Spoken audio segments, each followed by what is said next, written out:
accusing someone of merely being motivated by personal animus opposed to principles, I think, is a way of accusing bad faith. But just to be clear, that is different than interpreting someone in bad faith. And I think that you granted that when I said, oh, there's something personal here, that was true. I don't think that merely having some personal things. Oh my God, Pisco just ate my earlier position, and now he's pretending like that was his initial position. Holy shit! Imagine you say something like, "I really think that we shouldn't do something with this person," and the guy's like, "I think you're motivated by personal grievance." And you're like, and then you kind of fight it because you are. But the answer is, well, it doesn't always. Just because you might have some personal grievance against a person doesn't mean your entire rationale for not wanting to do something with them is all like bad faith. Yeah, Pisco is like getting closer and closer, I feel like, to kind of like Andrew Wilson, to where all of it becomes like meta or philosophy informed, like argument structure informed debates, and you don't actually really talk about the substance of almost anything. But Pisco found a way to throw that back to Hutch earlier, which was funny when Pisco was like, I feel like it's 2 hours in and I don't even know your position on this thing or whatever. It's like, no shit, Sherlock. That's every conversation. Everybody seems to have you. Why do you think that's happening? This is unironically like some fucking like cycle of abuse shit, where it's like you do a thing that you shouldn't really be doing, and it's not just being combative or being argumentative. It's like ascribing malice or bad faith to somebody, especially in front of like a guest or whatever, like all of that. And now we're in some form of performative aftercare. We're going to explain the things that are happening and then just say, well, we chalk it up to some random differences, but it's not going to change. The same thing is going to come up over and over again going forward. And I think it's worth asking the question, like, why does this issue keep coming up, and why doesn't it seem like there's much or any progress being made on it? But it feels like this keeps popping up over and over again. And it's not just, and I don't like how it all got framed back to like, oh, sometimes I'm just argumentative, bro. And it's like, well, no, that's not really what's going on, Did you see Brian Tyler Cohen going? I retweeted him. Yeah. I retweeted that shit because, listen, you all are so cringe about the chorus shit. I do think that there's one aspect that I agree with Taylor Lorenz always have, which is disclosure. I do think that chorus members should disclose when they get income streams related to their political content. That's always been a thing, but I have no problem with chorus existing. And I think that people who do need to realize what moment they're in. And yeah, so I retweeted that. What I think is wildly cringe about that whole thing was that during the Hasan crash out stream last week, he was like, there was like a 5-minute exchange that he had with his audience where he was telling them, like, they were, I guess, pushing him to go scorched earth on chorus and Brian Tyler Cohen. And he did this whole rant for like 2 minutes about how he needed to repair with Brian, basically, because Brian knows a lot of fucking political consultants, or I don't know what language he used, like Democratic Party political consultants. So he had to like repair that relationship, but he said it, like live to his audience. And he still continues to accuse Chorus of paying creators to do Israeli propaganda. So it's like he wants it both ways. Like he wants to be able to use Chorus as like an Alex Jones boogeyman. But then he thinks he's being sly when he just tells his audience, like, no, we got to like play politics with Brian. You know, that's kind of fucking insane. It's to the heart of our critique. It seems like pragmatism is available for everything except the voting decision. This is kind of like voting exceptionalism attitude that people seem to have, where they understand pragmatism in the context, for example, of resolutions on Israel-Palestine, for example, in terms of making alliances. I think even a lot of people like the Mamdani Hochul situation. I understand not everybody, but I think that lefties are willing to abide, or at least a lot of them are willing to abide pragmatism or sort of, I don't know what to call it, super nothing yet. Political moves that are beneficial, but aren't necessarily ideologically based in any other context except for the vote itself, which I always find odd. And that's another example of it. I think like withholding criticism of Chorus or withholding going hard on Brian Tyler Cohen because of trying to make an alliance. Well, great. I mean, maybe that's the right move to make politically. Then why aren't you consistent with that framework of pragmatism in other contexts where it clearly applies? No way out. Like the answer is very obvious, but I don't know how Brain Broker piece goes with this issue. The answer is because Hasan is only trying to maximize for his clout, right? Like that's the obvious, easy answer that explains every single thing here without needing to bootstrap on 20 million other things. Hold on, I think you missed the point of what I was talking about though. Like I don't think it's that deep. Like I think Hasan wants it both ways, where he can do literal Alex Jones level analysis. Like you would agree that him baselessly accusing people of being paid by Chorus to do Israeli propaganda is like fully Alex Jones, right? Like pretty much right. What do you mean by? I think it's not based on anything. And no, but Alex Jones, it's just like fully Alex Jones, right? Alex Jones will come up with the craziest conspiracy theories you can think of to explain 9/11 or like election results. He'll do like Zog kind of stuff. Is this really any different if Hasan is? I'd be careful there unless Alex Jones has changed recently. Alex Jones was part of that older generation of Americans. I think Alex Jones was a big Jew lover or Israel lover. I don't think Alex Jones generally did the neo-Nazi Zog shit or whatever. He did in the past. Now he's not so much anymore. What did he say in the past? Jew, like a lot of that stuff. He was definitely anti-Semitic in the past, but now he changed. What was the Jew thing in reference to?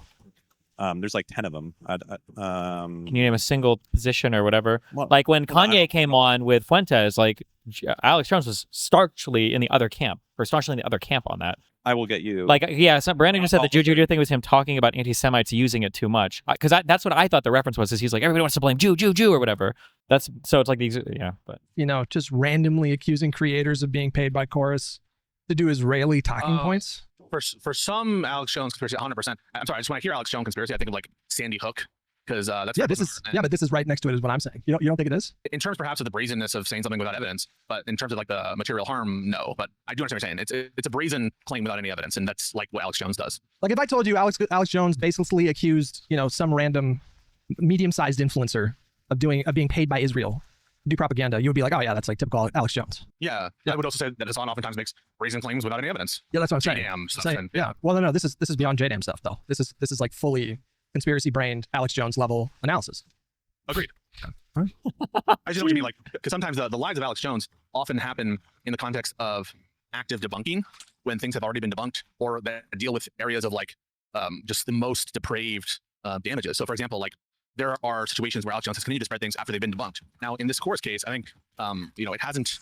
There's no evidence for it, right? And there's certainly who's in this house at 17 minutes. What people the who fuck? contest it 100%. But sometimes there are like a factual underpinnings to what Alex Jones will say that are like so obscene and offensive beyond the level of the kind of these kind of negative innuendos that were made by Taylor Lorenz and by Hasan. But in general, I agree with what you're saying. That's Alex Jones with like Sandy Hook shit, Jan 6 stuff. I don't know if I agree with that. I actually think they're just as bad. You want me to explain? Yeah. So Hasan's whole thing is talking about the Palestinian conflict and using the language of genocide, right? That's been his biggest sort of like focus for the last couple of years. He will say things like a live stream Holocaust, these kinds of things. He is very casually, very baselessly accusing just random influencers that show up on his feed of being paid by Chorus to do Israeli apologia, like genocide apologia. That to me is just as disgusting as accusing parents of like faking their kids' murder. It's like it's like right next to it. It's not a layer above it. It's just that is just Alex Jones' level of disgusting smear. I think that I agree that it's Alex Jones like, as between the Sandy Hook comparison and these kinds of accusations. I find that Sandy Hook one to be more reprehensible and shocking of the conscience. Debate Alex Jones for the next 30 minutes. Perhaps I don't know why every single thing with Pisco takes like an hour to get through every single. You have to be so careful. Like I just already fucked up. Like this is like asking like at the beginning of a debate with Pisco, like, oh, what'd you have for breakfast or whatever, and Pisco's like, well. Which breakfast? Or what do you mean by breakfast. breakfast? So, like, between the time periods of 7 a.m. and 11 a.m.? Or are we going to include brunch? Like, somehow every single possible question ever. I don't know how he hasn't become aware of this, or nobody's made him aware of this. Every single possible question for him becomes like a 1 hour, like, side tangent. We might never actually escape the Alex Jones topic. Maybe. We might be listening to this for the next 2 hours. It might be that. Accusing someone of being paid to do genocide apologia. I mean, that's pretty fucking disgusting. I don't know. I feel like I'm granting your characterization. I feel like you're saying it's like a step. It feels like you're saying it's like a step above. I'm saying it's just as bad as Alex Jones. Like that is on the level of you faked your kid's death. It's the same level. I am taking exception just with the Sandy Hook comparison one specifically, and I was just wanted to clarify what you meant by the Alex Jones type thing. If you just mean like these kinds of baseless conspiracy theories without evidence, yeah, I grant that. I mean, same intuition about the Sandy Hook children. I just find that to be more reprehensible. I mean, a baseless, disgusting smear is basically what I mean. Like a completely baseless, disgusting smear. So when I compare the two that we're talking about, that's why I totally agree, and that's why I retweeted Brian Tyler Cohen and him responding to Hasan, because I found that to be a baseless, disgusting smear.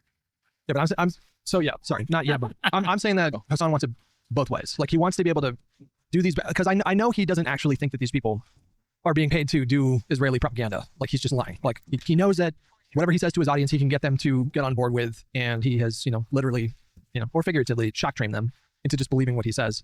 But at the same time, he's also telling his audience, I need to repair with Brian. Like, why is that? Why do you think that is, by the way? Like it's because Brian is one of the biggest creators on the platform. I looked at his there it monthly views, and it's fucking insane. Yes. Do you know how many views Brian Tyler Cohen gets every month? He gets a month. I don't know. He gets hundreds of thousands of views on his like main What? news videos. It's tens of millions, Brian isn't gets it? like over 100 million views. 100, okay, yeah. I think. That doesn't surprise me. That, but there might be shorts wrapped into that as well. But still, it's a ton. The question there was like, why would he do that? Why would he at once claim Chorus, a project that Brian promotes, is doing this kind of genocide stuff, and also be willing to try to like mend bridges? I don't know. Is that your question? Is like, what is the explanation for that? Not a question. I'm making an observation. Like he's trying to have it both ways. If Brian was just like a medium-sized creator or a smaller creator, he would not try to have any kind of, he said, the way he described it is, I need to do a little bit of repair with Brian.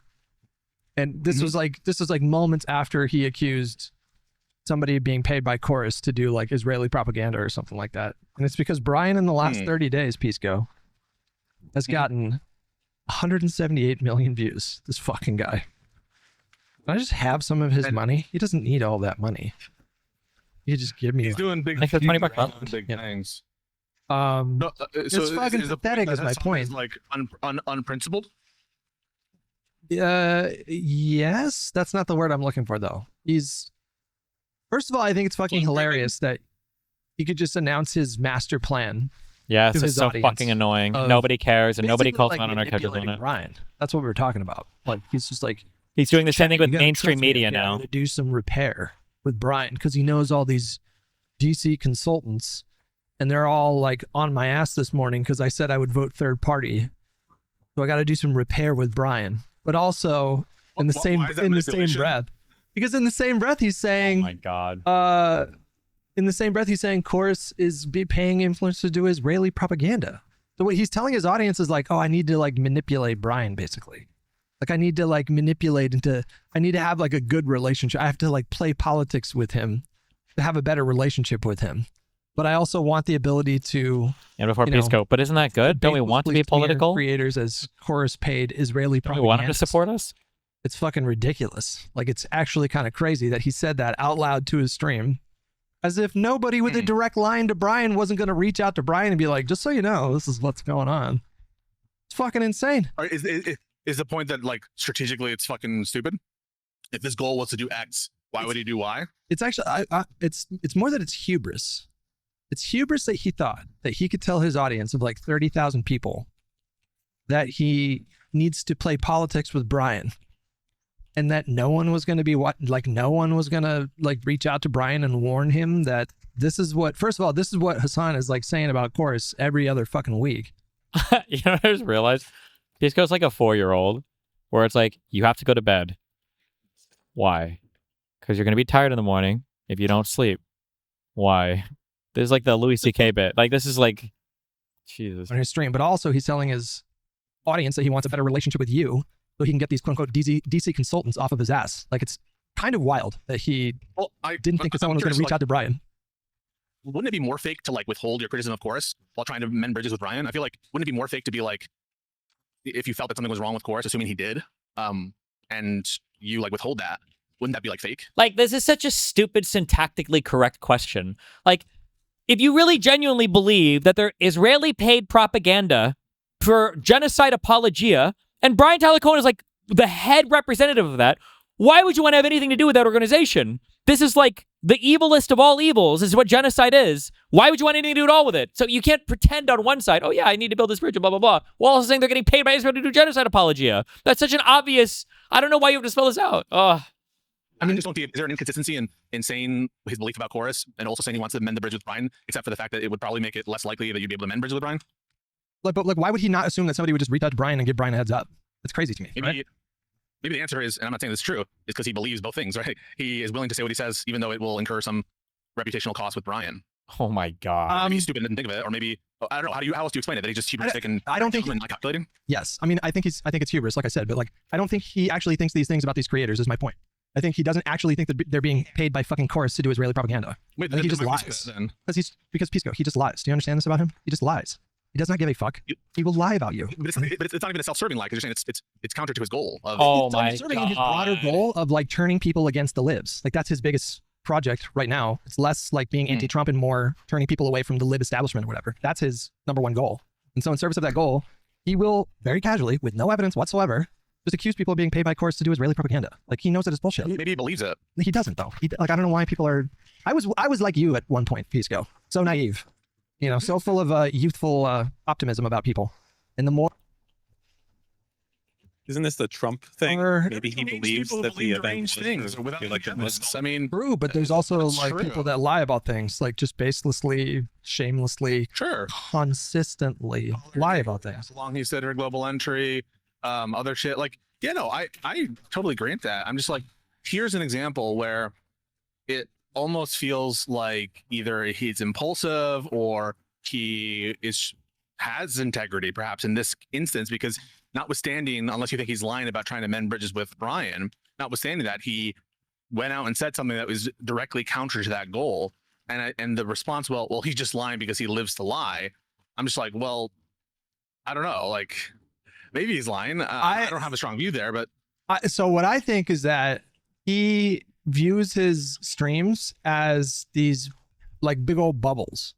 Usually it's only like the super viral stuff, the super kind of more sensational stuff that goes viral. But he streams like 6-8 hours a day for basically like 7 days a week. And the vast majority of that content doesn't go viral. It's just, there's just a lot of kind of filler content. And I think he was, in his mind, he was like being kind of Machiavellian and scheming and shrewd, but it's just kind of wild that he looks at it. you really think that he in can this skip kind of the way? law, man? Yeah, I do. You I think really that he do. was going to say something, and Wait, he's can I- very, very dumb. Wait, can I show you the clip? Can I just show you the clip? Yeah. How do I share my screen with you? If you go to share, just hover over it, and that should be like share thing. If I go to my was like- screen. Oh, share your I screen. now have an expectation that I now have an How expectation. did you fuck your just because cues? that This it's is supposed to be my different PvP account, like, so I was PvPing on it, but I need to get 3 million fucking credits. So Connor, Like my DMs. horse pornography. Your horse porn, your frog porn. I like horse porn. It just is like- what it is. Fuck, where is it? In Hold res- on. in res- I'll just send you the clip. Actually, I'll just send you the clip and then you can watch it here. okay. There's like more context to it. This is like a 45-second clip, but you kind of get the gist of it. Here, I'm gonna send it to you on Discord. yeah, there it is right there. Okay. And then chat, I'll show you guys the same thing. All right. Let me just mute myself real quick. You're too important to be what did you say? You're too important to be having a conversation with these course people? No, I need to do a little bit of cleanup here. I think you guys don't understand. There needs to be a cleanup here. Okay? There needs to be a little bit of pushback here because these guys do speak directly to the fucking consultant class. That's why Trey Easton of the Searchlight Institute joined it on the fucking pylon. Okay? Can we just trust my judgment here every now and then? Can we So good. have a fraction of confidence? he's gonna be like, "What's the problem?" So good. Wait, was that Mooten speaking? Yeah. Oh, because I can't.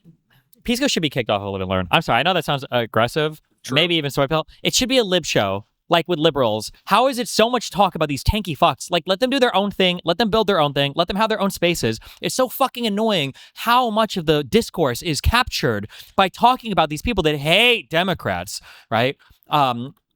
What Hasan is talking about is Hasan had this whole thing blow up recently where he was a little bit too mask off about how he would vote for a third party over Newsom versus Oh yeah, that was retarded. yeah, but Hasan has been trying to play with his little PR firm and everything else. He's been trying to play politics and clout chase recently, where he's like, I need to get in good with all these like media people. That's why now you'll hear him say for the first time ever, it's like the mainstream media is really important. They help what I do. I couldn't do without the mainstream media. I wouldn't have anybody to report on. I'm just a political commentator. So he's telling his audience like blatantly, like, yeah, we got to get in good and we need to do some reputation repair because our shit's kind of fucked right now. And it's just kind of funny to say that, because you're like blatantly admitting that you don't give a fuck, or you're not like principally aligned with any of these people. You're just using them to like rebuild your reputation. Like, that's a retardedly crazy thing to say. You fucking questioning my judgment? It's such a good clip. Pisco's gonna pretend not to understand. Pisco's gonna pretend that it's not a big Are deal. you there? Can you hear me? Loading. You're still muted. Loading. He's loading. My bad. Yep, saw the clip. Just give me 1 second to restore. So good. That's such a It's- Okay. So he said, let's do a cleanup here. And then he immediately proceeded to go on Twitter and like talk shit, right? Well, um. it's not really the point. So but not immediately. No, this was like a few days later. There was some creator. The context of the post from last night was there was some creator that here, let me just follow the thread here. It's right here. So like there was a guy named Zachary Kirk, who is looks like a liberal creator that likes Jasmine Crockett. Mhm. And, Loner would be a he good posted addition. You know, like a pro Loner Crockett, Box would be good because Loner Box, I think, is like wherever he is on the political spectrum, he's like he's right there. Like he's a good backstop to people being retarded. I feel like Loner would be like the furthest left person I could ever like see myself politically aligned with. But the most important thing about Loner Box is like he won't let any fuck shit get away. Or get away from him, or anybody get away with any fuck shit around him. Like he knows exactly the games that are played with some of these people. Probably doesn't. It probably doesn't help that this everybody's killing me in these queues. But it probably doesn't help that Hasan personally went after Loner Box for like a year or two. But video down here. And then Hasan quote retweeted this person and said, "Chorus-funded creators need to stop doing shit like this. Straight up Israeli ass." no, but if I see one, I'll let you know. Oh no, I know it already. I just don't have one. Sorry. Oh, okay. Does anybody need a snapping blueprint? This fucking Kill that motherfucker. First of all, where is he getting that this person is a chorus creator? Like, where did he get that? The fuck is that all about? I have no idea. Alex Jones is my point. I mean, and he tied it to Yeah, Israel. He tied it to Israel. You know, Unless there's a basis to know that. Yeah, I would agree. he tied it to Israel, and then Brian called him out, and then Hasan said what he said. But like, this is my point where it's like hubris and stupidity.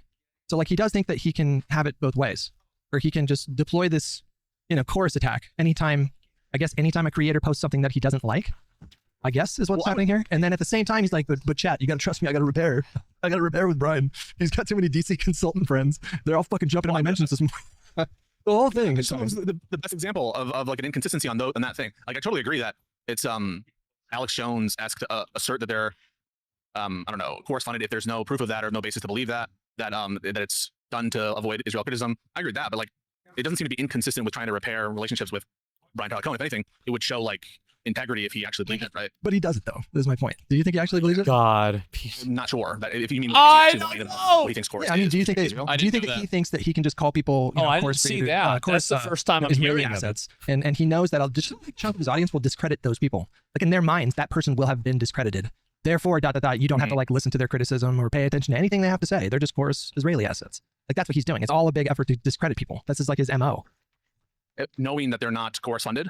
No, but specifically like tying it to like Israeli propaganda, which is Why is he acting so fucking retarded? What? Wait. Triple So as he is. when he ties it to Israeli stuff, you're saying that he's trying to like discredit their opinions broadly? Like, really? Are you saying that? Oh, so like, can you explain that? Like, what? So like, wait. Do you mean like Hasan doesn't trust Israel as well? Like, or he thinks that they're all lying about that stuff? Or like, what do you like? Oh my God. but that's what he does. Like the chorus thing is just for him a vector to tie it to like the broader kind of Israel stuff. Got it. But like, let's Got take it. this one at a time. So this guy Zachary Kirk, is there a basis to believe that he's a chorus funded creator? Well, there's somebody in my chat that's saying that Chorus. Taylor said he was in chorus. But that's, Because Pisco at his heart. And this is why no matter what he does, and no matter how many mean things I say about him, this is why Pisco will always be my boy, okay? He's a debate lord, okay? And I respect it. He's a debate lord, and he could do this. He's a debater. He's a debate pervert. He's a debate pedophile, and he could do this for 12 hours. And I could too. And I love it. But holy Christ. Oh my God, double Rocketeer, please no. I'm losing on this. Let me pivot. Let's talk about something just completely irrelevant. Something like that. again, that's not the point though. That's not the point. Like he's using chorus again as he's framing them as a organization that is doing Israeli propaganda. I would say the framing there is implying that like there's a broader pattern of chorus apologia for Israel. Although Oh my God. So when you say that they are being paid for by Israel, the implication is not that they're doing Israel apologia. The implication is that they're being paid by Israel to do it and they're concealing it. What are you talking? These are two totally different claims. I want to say that that's like a level removed from what I would like. I thought that there was no basis to conclude this guy was in chorus. But I'm happy to say that like that part of the framing as, chorus is in the tank for Israel without additional evidence, I don't agree with that framing. But I would put that at a different level removed than like just claiming people are chorus funded because of their Israel takes, Dumb that down for me. Okay. So if there's a basis legitimately to believe that a person is chorus funded, Mhm. and it seems like in this case there might have been a basis to believe that he's chorus funded, then saying things like chorus funded people need to stop doing X, Y, or Z, or chorus funded people need to do, with reference to a specific purpose, it starts to feel less of Alex Jones like, except to the extent in which he's playing in this framing of chorus, kind of implicitly, this framing that chorus is a Zionist project, which I will grant you that has been the narrative that a lot of leftists Oh my God, bro. promoted, but it doesn't feel as Alex Jonesy, that example. Well, We're back on the I Alex think Jones even shit. above, even at a more meta level, above like the Israel stuff, I think like the broader claim about chorus is that they are a slush fund to pay creators to push the democratic establishment like party line, and so they use Taylor. I say they, I mean like the populist left or whatever will be just like very broad. They use chorus as a way to sort of get people to dismiss anyone whose opinions they don't like. So, like I disagree with this creator that Jasmine Crockett is the better candidate. Okay, that's fine. That's not a big deal. But like Taylor takes it further, right? So like I'm just pulling up a tweet of hers on the screen right here. Yep. She quote retweeted the same thing and said this guy was in the chorus 16. Just like the first 2 seasons. Why? Do you remember the episode where they had like caught Rick and then they were in the Shonies and then they go on like a whole thing and then you find out that you're still fucking in the Shonies? Uh-huh. That's how I feel about fucking Pisco debates. It's like, Meta. stop, we're still in the Shonies. Dark. What are the Shonies? I don't know what you mean by Shonies, but you're talking about the one where he was where they're in the It's like- simulation and the like- simulation and the simulation, right? Yeah. Exactly, yeah. funding program, by the way.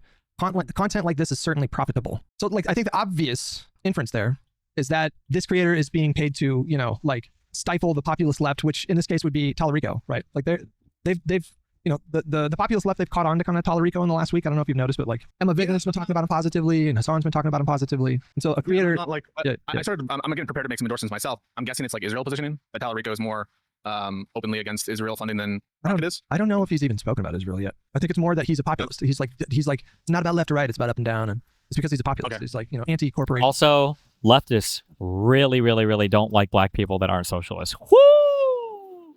Leftists are so mad that they let the N-word get away from them, and the right claim that because god damn would they sling it hard.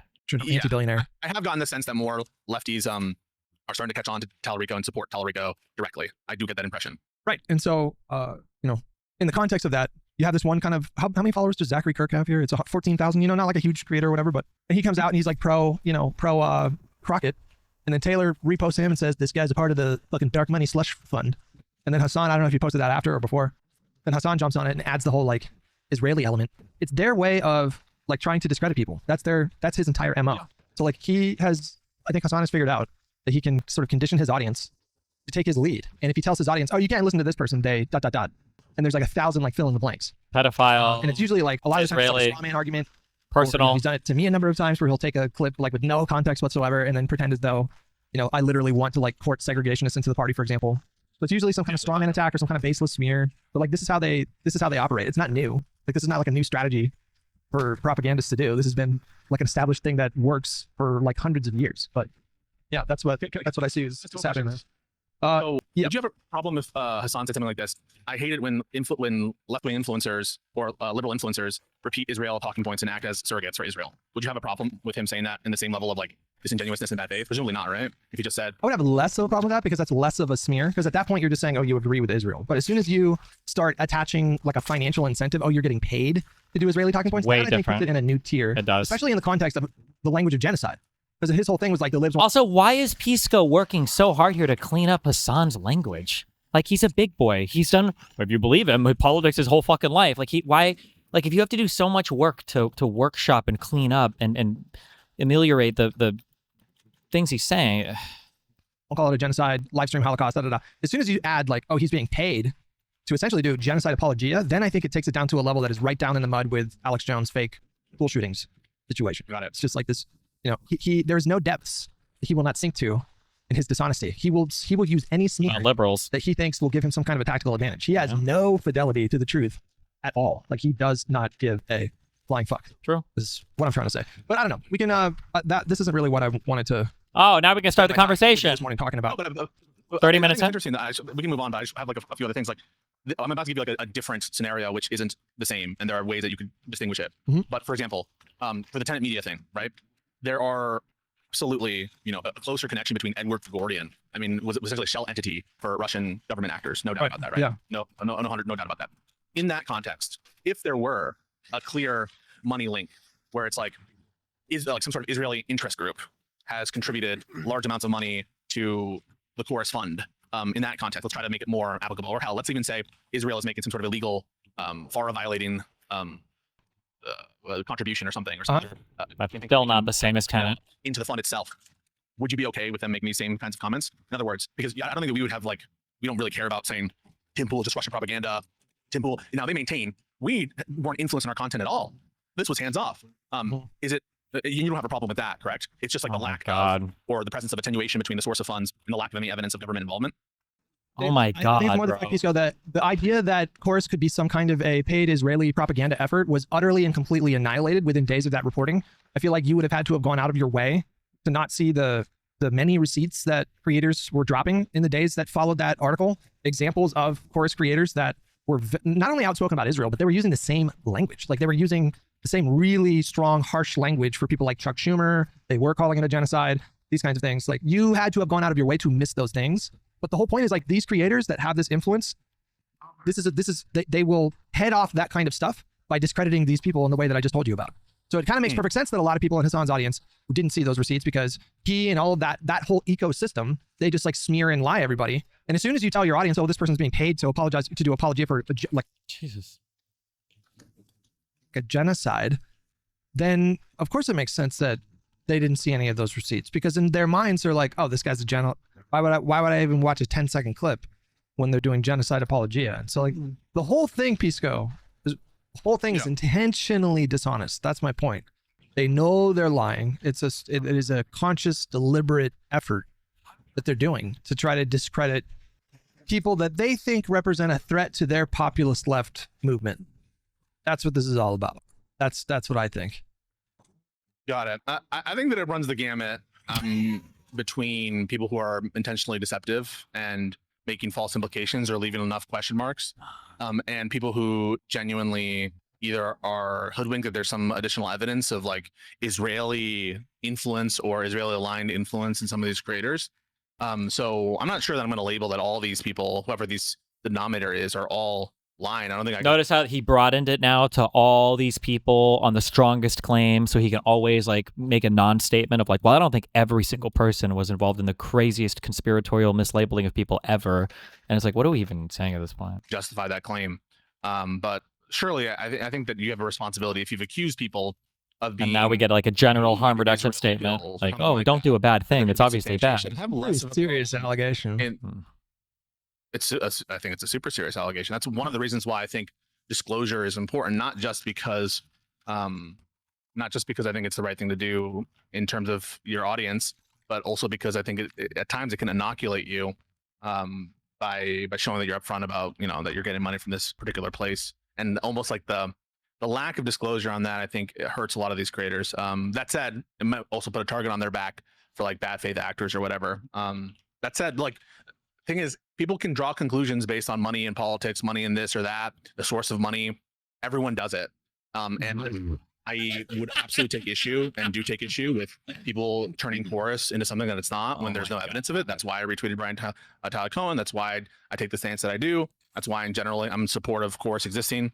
That said, like, if it's funded in a particular way, there are going to be criticisms of it that way. And not all the criticisms are bad faith criticisms. Oh, oh my God. That's just the most retarded shit.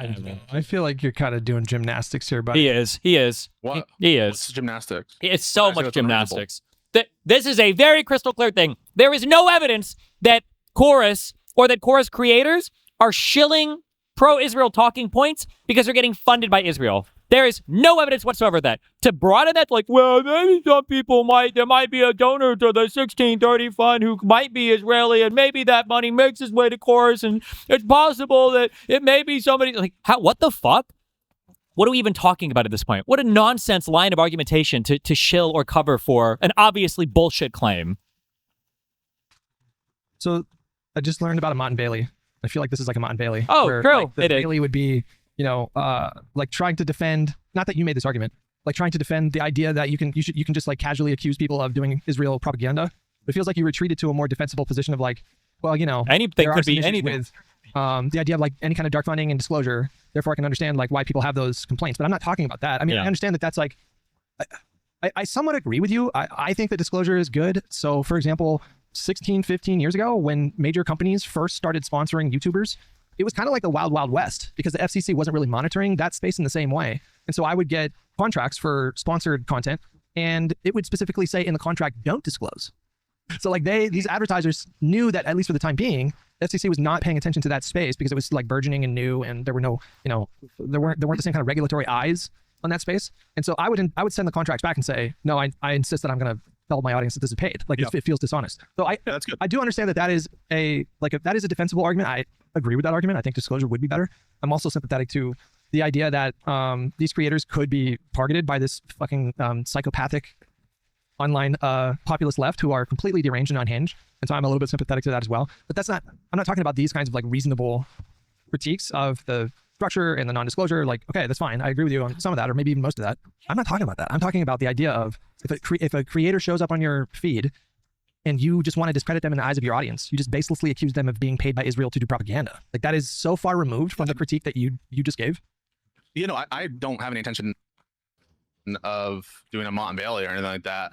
I would condemn reflexively or knowingly, maliciously accusing people of taking money without any evidence. I hope that you didn't get the impression that I would think that that's like good or okay or justifiable or whatever. All I'm saying is like, I think what you were asking for was like a broader set of condemnations around quote unquote like these people and their different problems. And I just like, some people are lying for sure. Some people are delusional. Some people have what I take to be good faith criticism, even if I don't agree with it. And that's all I'm saying is that all criticism of chorus is not illegitimate. Some of it is. And when you point to specific examples by specific people, 100%, I'm there. But like, for example, if AIPAC gave money directly to this fund or whatever, or to creators, I don't think we would have a problem with them. They're paid Israel shills, right? Even if they're like, but no, AIPAC doesn't influence what I do. Now in this case, I think the evidence is not strong that there's any sort of content regulation, any kind of specific ideological other than pro-Democrat that is like tailoring content of any kind. But I just think that there's like different contexts and different criticisms. And I'm not sure what I'm signing up to when you ask me to condemn certain things or call them lies. I'm happy to do that for specific critiques, but I don't think that all critiques of chorus are like that. I don't think that's unreasonable or a Mott and Bailey. I guess this feels like it is relevant in the context of the larger conversation that I've been having with like you a lot in the last like 9 months or however long it's been, where I feel like I'm trying to get you to see like a larger issue that's at play here, which is that I think that the goals of the lefties, like the bigger creators that I talk about, are not in line with what I thought you and me are trying to do. And I guess that's why that's what I wanted to talk to you about today. Because I agree with that. I want to figure out if we actually do have the same realizing Pisco's crazy goals. So I wanted to ask you a few questions, if you don't mind. Yeah, man. Okay, so when Josiah reached out to me and asked me if I wanted to do a podcast with other liberals, I don't know if he pitched it in a way that made me think that it would be framed as, you know, for liberals as opposed to, you know, like for lefties or populist lefties or whatever. Like, but in my mind, when he asked me if I wanted to come on the podcast, I took it to mean like an alternative liberal podcast in contrast with what I think is like the more dominant kind of left-wing politics online, which is more populist left and fuck the Dems flowchart and all that kind of stuff. Was that your understanding when you started the podcast? Yeah. There'd be some changes where it's like Midas and these other people who I think are more unapologetically, you know, pro-liberal, pro-democracy, that kind of stuff. But in general, no, I think that Josiah viewed a kind of like a niche for lib content creators who like enthusiastically will support. I feel like Hutch is the about to party break when up the with time him. comes to vote and be a kind of bulwark, for lack of a better. I think a big issue with Pisco too, because a lot of his stuff, I think a lot of this is like psychologically rooted. It's not like he hates Democrats or anything, but like this sounds so mean, I guess, but I feel like Pisco keeps a lot of really bad company. Like the fact that I think he legitimately considers like Rob Noor to be either a close friend or like a friend, and then he goes to like all these Ryan Mulally debates or Mullaney, whatever that guy is. Like he has all of these people that are like in his orbit that are like the worst types of horribly bad faith debaters that he'll like personally go to bat for. Like, and it's strange because when you watch Pisco argue with these people, it's not like Pisco's capitulating. Like when I watch Pisco debate with Ryan or when I watch Pisco debate with Rob Noor, it's not like Pisco's like cucking out to them, like saying like, oh yeah, you're right about everything. But I wonder if they're having an impact on his argumentation or his like the way that he mind models the world or something. I don't know. It's really weird. His like just the group of people that he's always like doing content with, I feel like are really, really bad outside of the Lib&Learn people. Her word against socialist LARPing. Sorry, so that's what you did think that the podcast would be? Is that like we're an alternative? Like if you can imagine every single conservative podcast ever, what are you doing? You know, here's the evil trans people for the day. Here's what God Emperor Trump said for the day. Here's all of our right-wing fanatics that, oh, you guys like Orban? You guys like Tommy Robinson? You guys like the AFD? Like it's like the daily digest of fucking far-right propaganda every single time on every single right-wing show, all the time, always. And then you have like a show called Lib&Learn, and it's like half the time is infighting with tankies that want to destroy the fucking party and cancerously rot it from the inside out. Like, again, I understand that we don't have the same like inoculation against far left terms, but imagine you have a right-wing show and you're bringing on people called like, I don't know any of the Nazi terminology, the Schwarzenegger, whatever fucking buzzword or whatever. Like, it would just be so crazy, although it doesn't sound that crazy because they would probably all still be supporting Trump. But like, you have guys called like the Vanguard, right? Like the Vanguard is a reference to radical socialist movements. The Vanguard is like the radical Marxist party that violently overthrows the government and overthrows the bourgeois. That's who the Vanguard is. Like these are the names of the people that are coming onto your show and are all like radical Marxist leftists. Like, and they're like, well, maybe the Democrats can be useful idiots for a while. And it's like, God, it's so fucking exhausting. It's so exhausting. The socialist LARPing? Wait, what did you say? Nope. Oh. I didn't say anything. Yeah, like where we don't just shit on Democrats for no reason, where we the podcast is called Lib&Learn. He was thinking about getting liberal creators who support the American project and who support our candidates when the time comes. Gotcha. And instead of having like just shame all the time, for there to be some pride in standing up against the threat of Republicans and fascism. Okay, all right. So I want to get into your mind, dear Pisco, who I love. Oh boy. And you are in fact my boy. Uh-oh. My title says that you're the devil. That's just a meme. That's just a meme. No, hey, give me your question. No, just so we're clear though, I have decided that Hasan versus reanimated Epstein, I would vote third party, is what I decided. I don't know if you saw. Really? Yeah, the update, yeah. Is that like a meme position? Because that's what Hasan said? No. Why can't he even imagine if Hutch just said the same thing about like a lefty? I feel like Pisco would do his best to Steelman together to assemble a reason why that makes sense. And he's like, what? Is that a fucking meme, bro? Jesus. So I took what they said to heart, and they made a lot of really great points. And so I think it is a valid strategy. And so if it's Hasan versus reanimated Epstein. They didn't make good points. Maybe not to you, but to me, I mean, they really got me to look at this differently. It's a meme position. It's not a meme, no. Pisco, I don't know if you want the status quo to continue in the Democratic Party. I feel like if you pledge fealty to Hasan in 2028, that, we're only just going to get more of the same. We'll probably get an even worse reanimated Epstein, 4 years after Hasan. And so, I mean, I live in California, so it's like whatever, right? These arguments, you're talking to an open door, man. These arguments suck. I don't think they suck. I'm saying I think they're good arguments, and so like I feel like I have leverage, and if I just pledge fealty to Hasan, then I'm giving up my leverage. So, well, on the leverage point, I think that this is kind of some prestidigitation by the kind of like strategy bros for Hasan, because presumably if it's. Did you catch that, Mooten?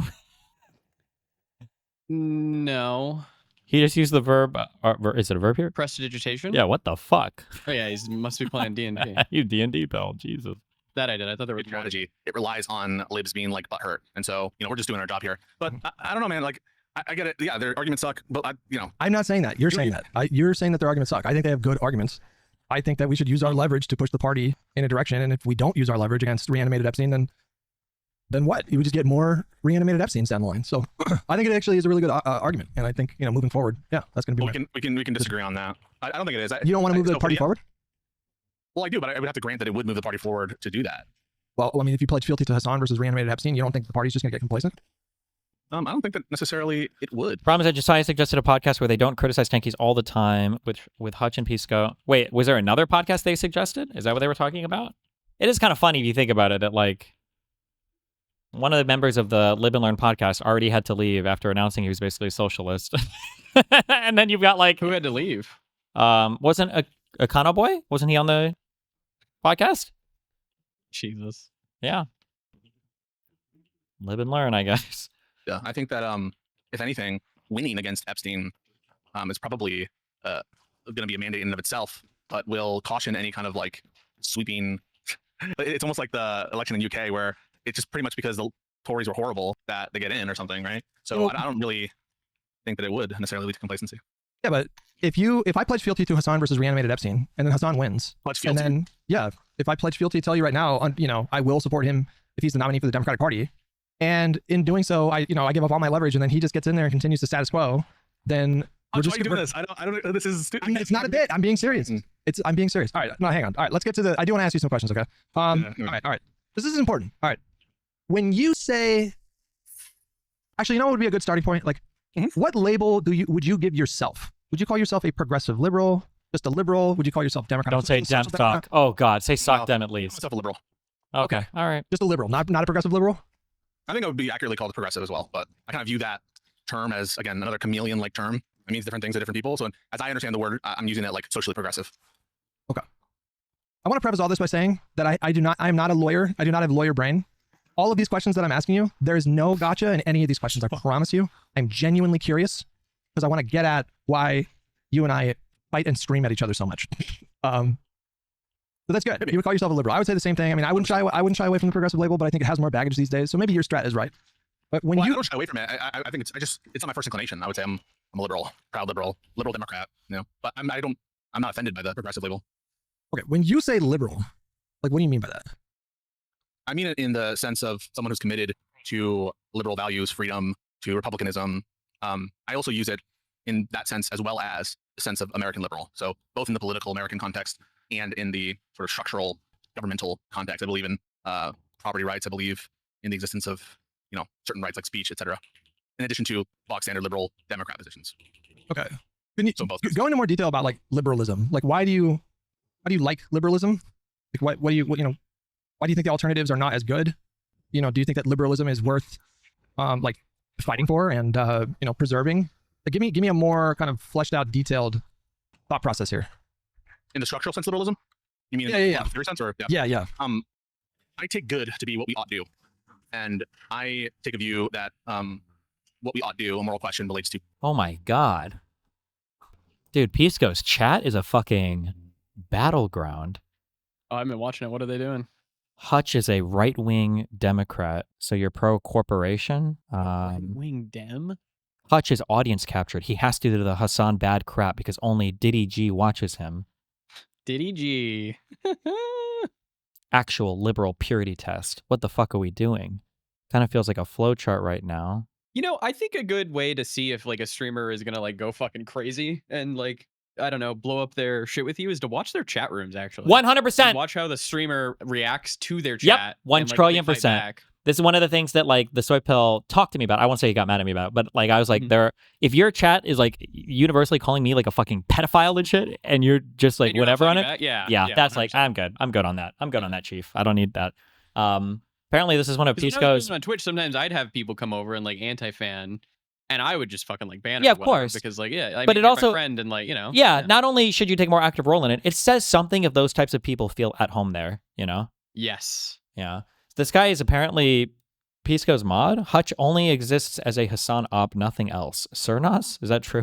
Jesus. Good one. Preferences. Thank you, Eliminator, for the 5 certain gifted. preferences, and those preferences map on to the existence of certain rights and the existence, in addition to those rights, of a value of, for lack of a better term, social well-being. And that, unfortunately, is going to be a composite of a bunch of different, states of mind and states of pleasure, et cetera, advancement that, for now, we'll just leave it there, social well-being. And given that that's my preferences for the world I would like to see, I see sort of different political systems that, in general, would tend to maximize the protection of the rights that I value and the outcomes that I value. And in that respect, I think that a liberal system is the best at that, at least from what I've seen. So I agree. And I look at it through a historical context as well. And I look at it through a comparison between liberal democracies and more autocratic regimes.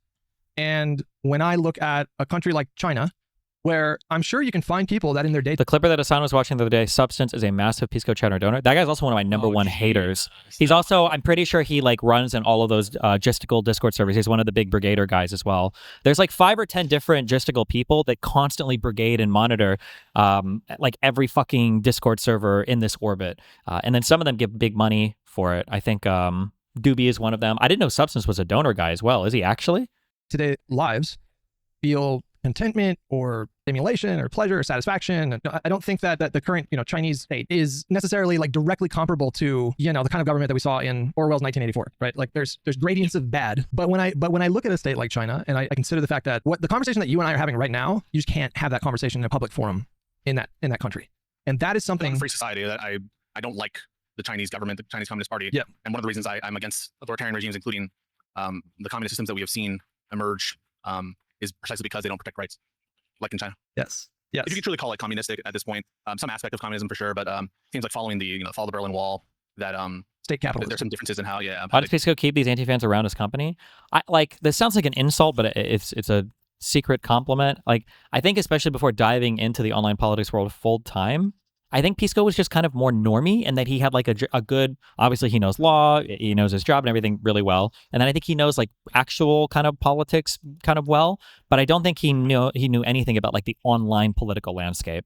Like when I was talking to him a few months ago when he wanted to have that huge screaming show with me or whatever, like he didn't know what a Marxist Leninist was, or he didn't know what like a communist was really. Like in his mind, these people were all still just kind of like, oh, if you're a communist or a socialist, that just means you're like really liberal. You must want a lot of trans rights or something.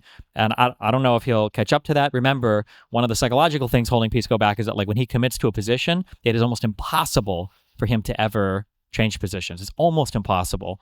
So yeah, who knows if he'll ever be moved off it or not. Do it, but regardless, I don't like how China does their shit. Yes. So neither do I. I find it not 1984 dystopian, but like on the path for sure. And I think of the fact that this conversation is just like, I'll just repeat myself, is not possible. We could not have an open, frank, honest discussion about criticisms of our government at a macro level if we lived in China.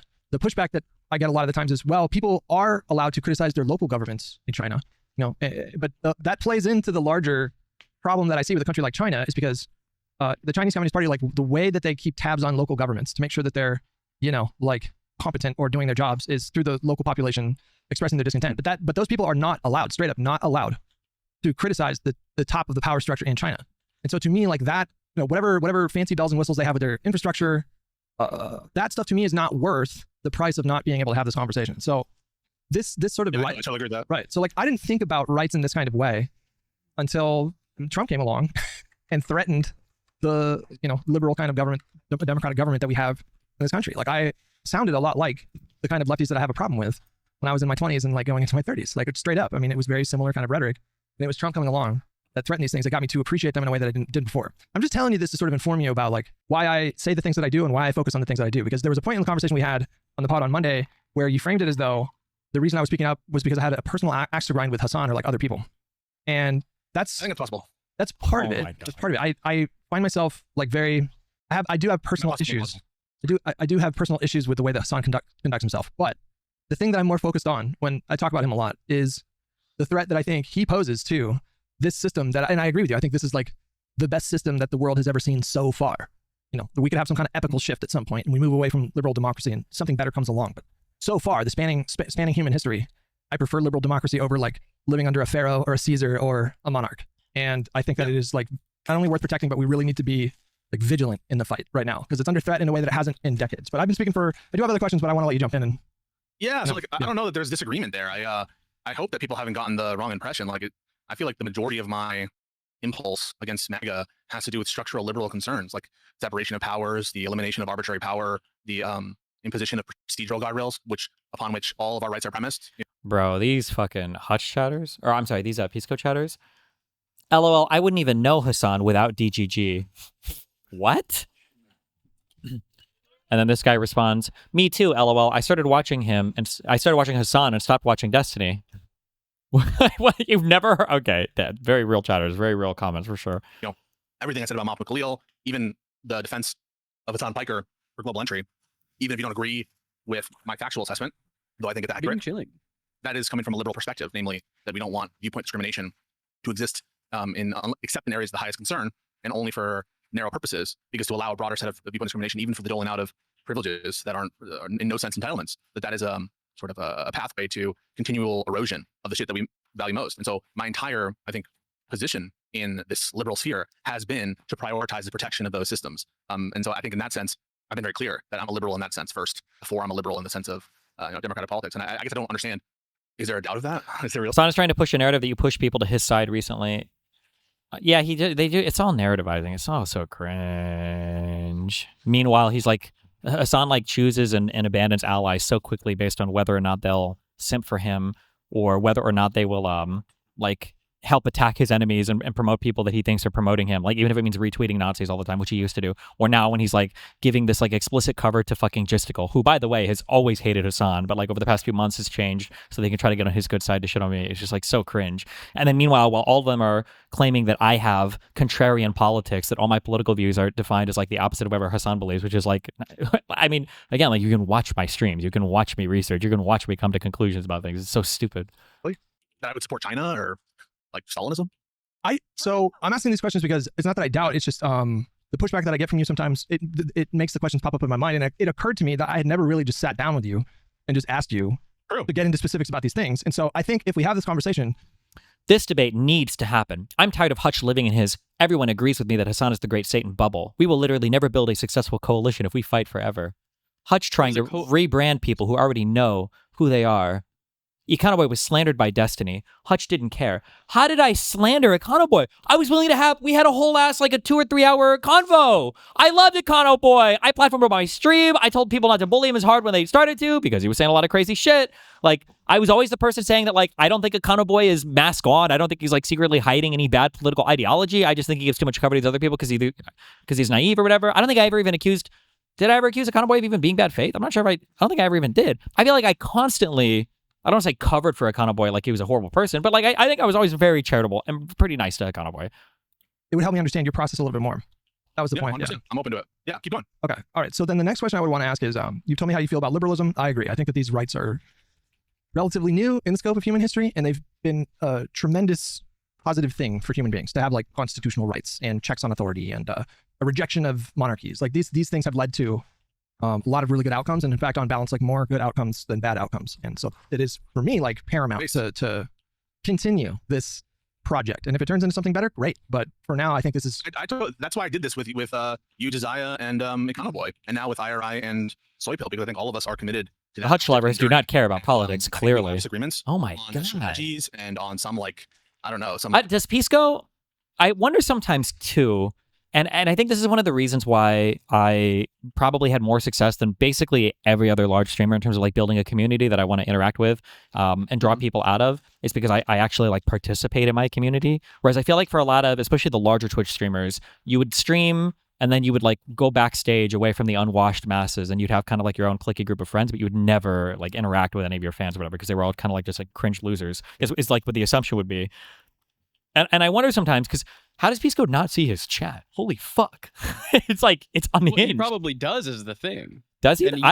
My guess is he does, and he probably agrees with them. That's why they get to no like shot. I can't believe that why yet. Why else would you leave your chat like that? I think he's naive or doesn't understand community moderation or something. I have to believe that before. I disagree, because any streamer at this point, if you see something in your chat that you don't like, you address it and you deal with it. So I don't know. Maybe, yeah. Online drama. I think you're being too I charitable. don't think I've never doubted that you, Josiah, IRI, Soypill, Econoboy are committed to that project. Even Econoboy, when he came out as a socialist, I viewed him as a socialist that's compatible with that project. And so I agree. All of that is a recapitulation of a basic thesis, I think, of our podcast in the first part. I agree about Econoboy. There was, when he started coming out as more explicitly socialist, there were people, you know, in our communities and in other communities that were, seemed to be eager to like throw him in a camp with every other socialist and say, well, they can't be in the coalition, it's incompatible with liberalism. And that was like why I came up with the black pill lefty term. I think it's easier just to say populist lefty, because I think that is just broad enough to encompass the people that I'm talking about. but I never got that sense from. because I think that encompasses Bernie and Mamdani and these other people. But It does. You can use it, and I will understand what you mean by it. Oh, do you mean to include them? Yeah. So like, Okay. There's like the fringe far lefties, and we're talking about like BE and Z Squirrel, and they're like 0.1%. They're like on the fringe of like the These are like Assad supporters. These are like yes, tanky supporters of Bashar al-Assad who is Hasan, by the way. for- Hasan, by the way, is an Assad lover, by the way. I don't know if Pisco knows that. I don't know if Hutch knows anything about Assad, but absolutely 1 trillion%. Hasan loves Assad. the invasion of Ukraine Yeah. and that kind of shit. Yeah, no. or like Kaya Those Walsh. people are a small. Like, I don't know who that is, but I know Zay Squirrel, and I know like Haas from Infrared. This is Yeah. a very small contingent of the left. Yeah. So yeah, but when I say populist left, it includes, the vanguard just as it includes Hasan. Even though I would say that Hasan's politics are and Bernie, yeah. Even though I would say No, you shouldn't include Bernie in that. Listen, God, I disagree with so many of Bernie's policies. Bernie's so much further left than me. But Bernie and AOC and Mamdani, these are like politically minded people who at the end of the day are engaging in politics and in political projects, and they know it. There was a really funny fucking clip. If somebody links it, I'll watch it real fast. Does anybody have the Hasan Bernie Sanders thing? Oh, the new one where he's talking to him and he's like, about the Gavin Newsom shit? Yeah, hold on. This time, I was supposed to give you a Japanese Communist Party pin that I got in Japan, and I still forgot to bring it today. So I'm instead going to give you, do you know what this is? Nope. An evil eye. So I'm going to give that to you. We say, in Turkey, we say nazar, which means like, I'm having a hard time taking this off. All right. Well, you give it to me later. Okay. I don't want to use up the whole 5 minutes here getting your You know what? You're right. So what 5 this minutes. is about is saying to the billionaire class, you know what? Trump gave you and your friends $1 trillion in tax breaks. And at the same time, they cut healthcare by $1 trillion. 15 million Americans, including 3 million here in California, are going to lose their healthcare in order to give tax breaks to people who don't need it. That's why I'm here. Enough is enough. Wow, that's really bad, right? That one big beautiful bill, cuts for Medicaid, Republicans constantly attacking the ACA, Republicans constantly trying to undermine any bit of social welfare we have in the United States, right? ACA premiums going up. What a horrible, horrible, horrible thing, right? What do you think Hasan has to say about this horrible thing that Republicans have done to attacking our healthcare institutions in this country? What do you think? What do you think Hasan has to say about that? So there is one person, the governor of California, that is actually quite critical of the billionaire's tax. Do you have a message for Gavin Newsom? No, he does what he does. He and I disagree on the issue. And that's about it. Okay. All right. Fine. I am a little bit more critical than you are, I guess, at least. So you're not as nice the guy is. That's about That's it. true. That's true. Exactly. And that's the difference between Hasan and then like AOC and Mamdani and Bernie Sanders. This is why these people shouldn't be lumped together. Hutch shouldn't lump them together. They're different. It's a different caliber. It's a different quality of class of people. They have different goals in mind, right? Bernie is on a political project. Hasan is on a social media project. It's totally, totally, totally, totally different. Hasan's politics are definitely probably to the left of the vanguards. But bro, you should look into Kaya Walsh, by the way. Okay, you should look into her because that is a crazy story. All right, because she was like 17 years old, like interning for the Warren campaign in 2020, and then fast forward, and she's filming literal propaganda videos from inside of a fucking drone factory in Iran, wearing a hijab. Yeah, it is Like, I'm not- wild. I'm just saying, like, it's just yeah. we don't need to focus on it, but I'm just saying, like, this No, it is I get it, but like, I don't spend most of my time worrying about like the Iranian Revolutionary Guard supporters or people who like, because they're just not, in my opinion, like a huge percentage of the online. No, I agree. I agree. Critical. Yeah. I agree that you don't hear me talking a lot about like Z Squirrel and BE and Kaya Walsh because they're so fringe that you have to be like really online to be familiar with these people. But nobody takes them seriously. Like nobody. I mean, they get traffic on their shit, but I don't know how much of that is bots. But yeah, nobody takes them seriously. So anyways, back on the topic. Okay, so you described your belief in liberalism. How do you feel about, like, just generally? How do you and we'd have to unpack, I guess, each one because I guess they mean different things. But like, how do you feel about socialism, democratic socialism, Marxism, social democracies? I think these also run the gamut from like systems that don't work and that have been tried and are stupid, and are effectively debunked, to a kind of different style of liberal compatible social insurance. And depending on what variation you're talking about with those different terms, I have different views on it. I'm not ideologically committed to the abolishment of private property. I'm not ideologically committed to worker ownership of the means of production. I'm a pragmatist at heart, and that is with reference to the rights that I think people ought to have and be protected. That includes, in general, the right to own property. But certain government interests can at times override rights. Rights are never unlimited. So, in different contexts, you'll find me being more on the side of socialist policy.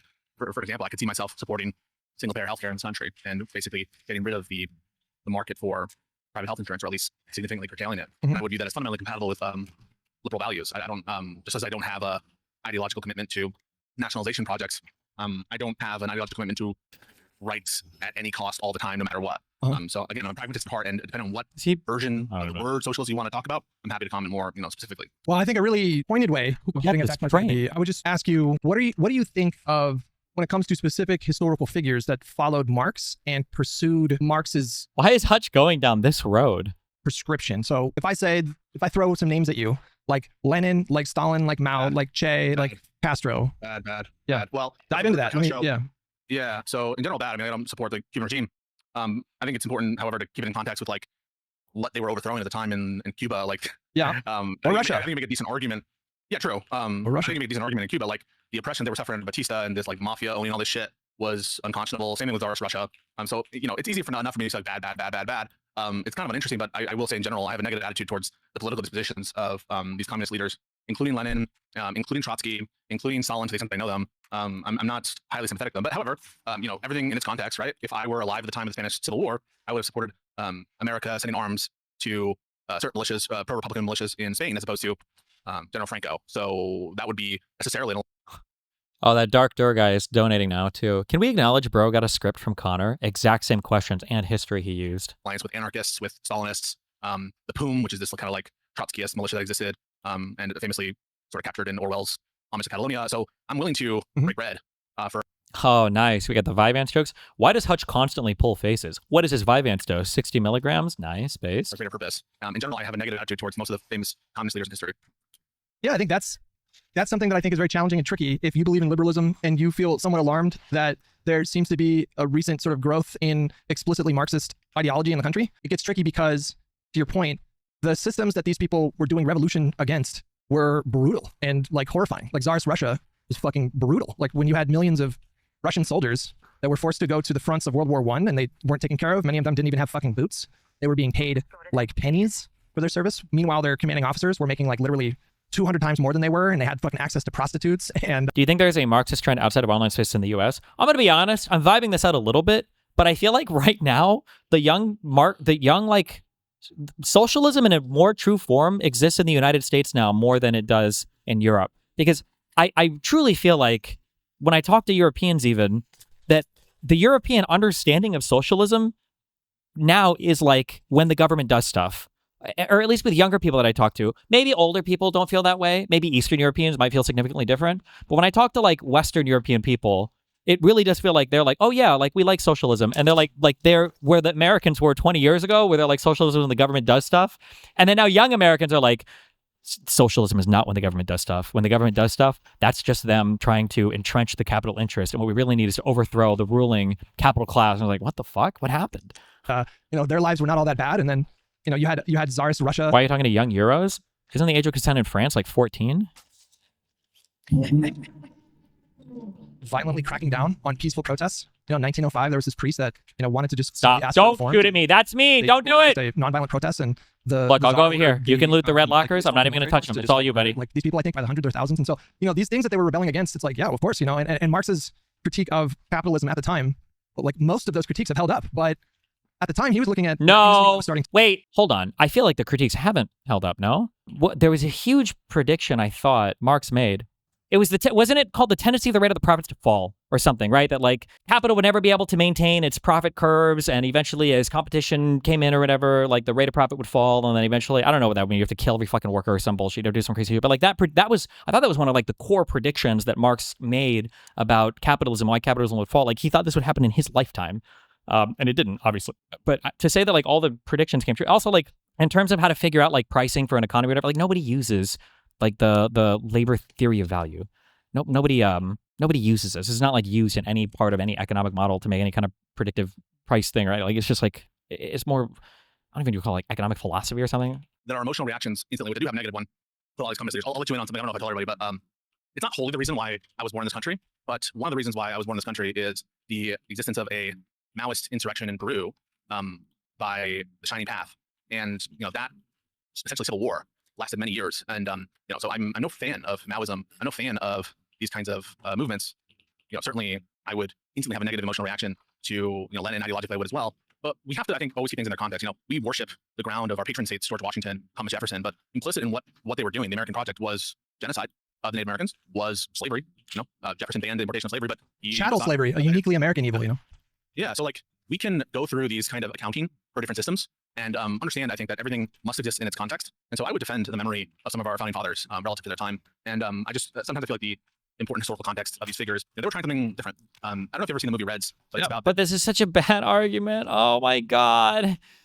We defend George Washington despite him being a slaver or a slave supporter. We support old American founding fathers despite their positions on slavery.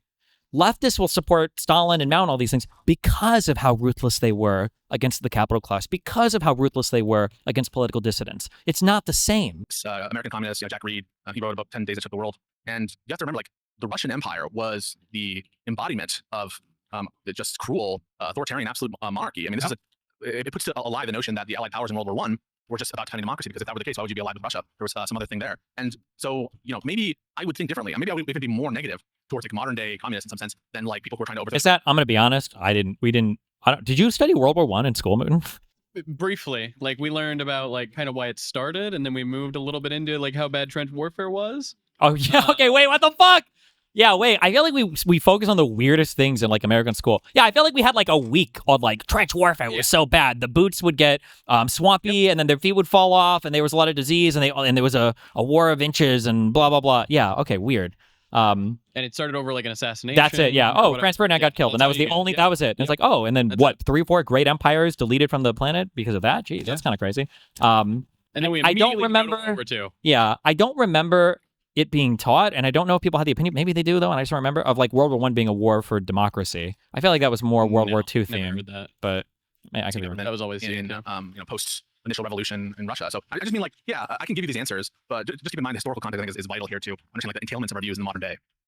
Yeah, I fully agree with you. I think there's a term for this called presentism, where you judge historical figures or events through a present lens. This happens a lot in political discourse, within Democratic Party political discourse, or kind of broadly left-wing political discourse. The way we talk about Bill Clinton in 2026, for example, the perfect example of this. Bill Clinton. Well, I don't know if I agree. I thought Bill Clinton was a bad president.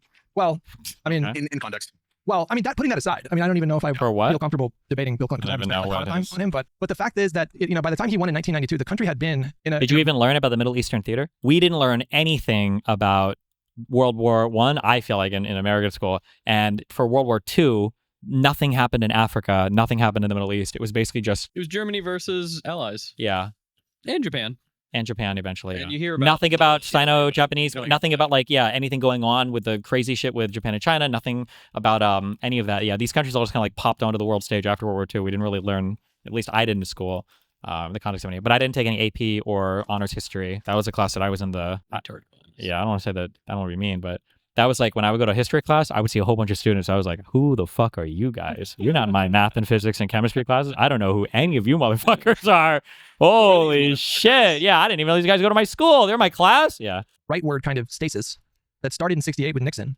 The country moved away from LBJ and the Democratic Party because of a combination of the Vietnam War and then also just perceived chaos from the anti-war movement, the various left-wing movements, the civil rights movements, political violence. Oh, and then we also don't learn what are defining moments in every South American country's history. I don't think we ever learn anything about South America either.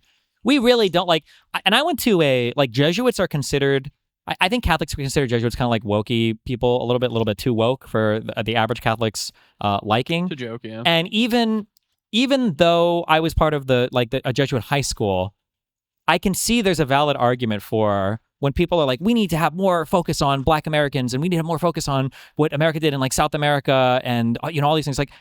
There's a legitimate argument to that, I was probably 32 or 33. I don't know. I never considered the fact even that the United States was very reluctant to enter World War I and II. And I actually think that's kind of sad.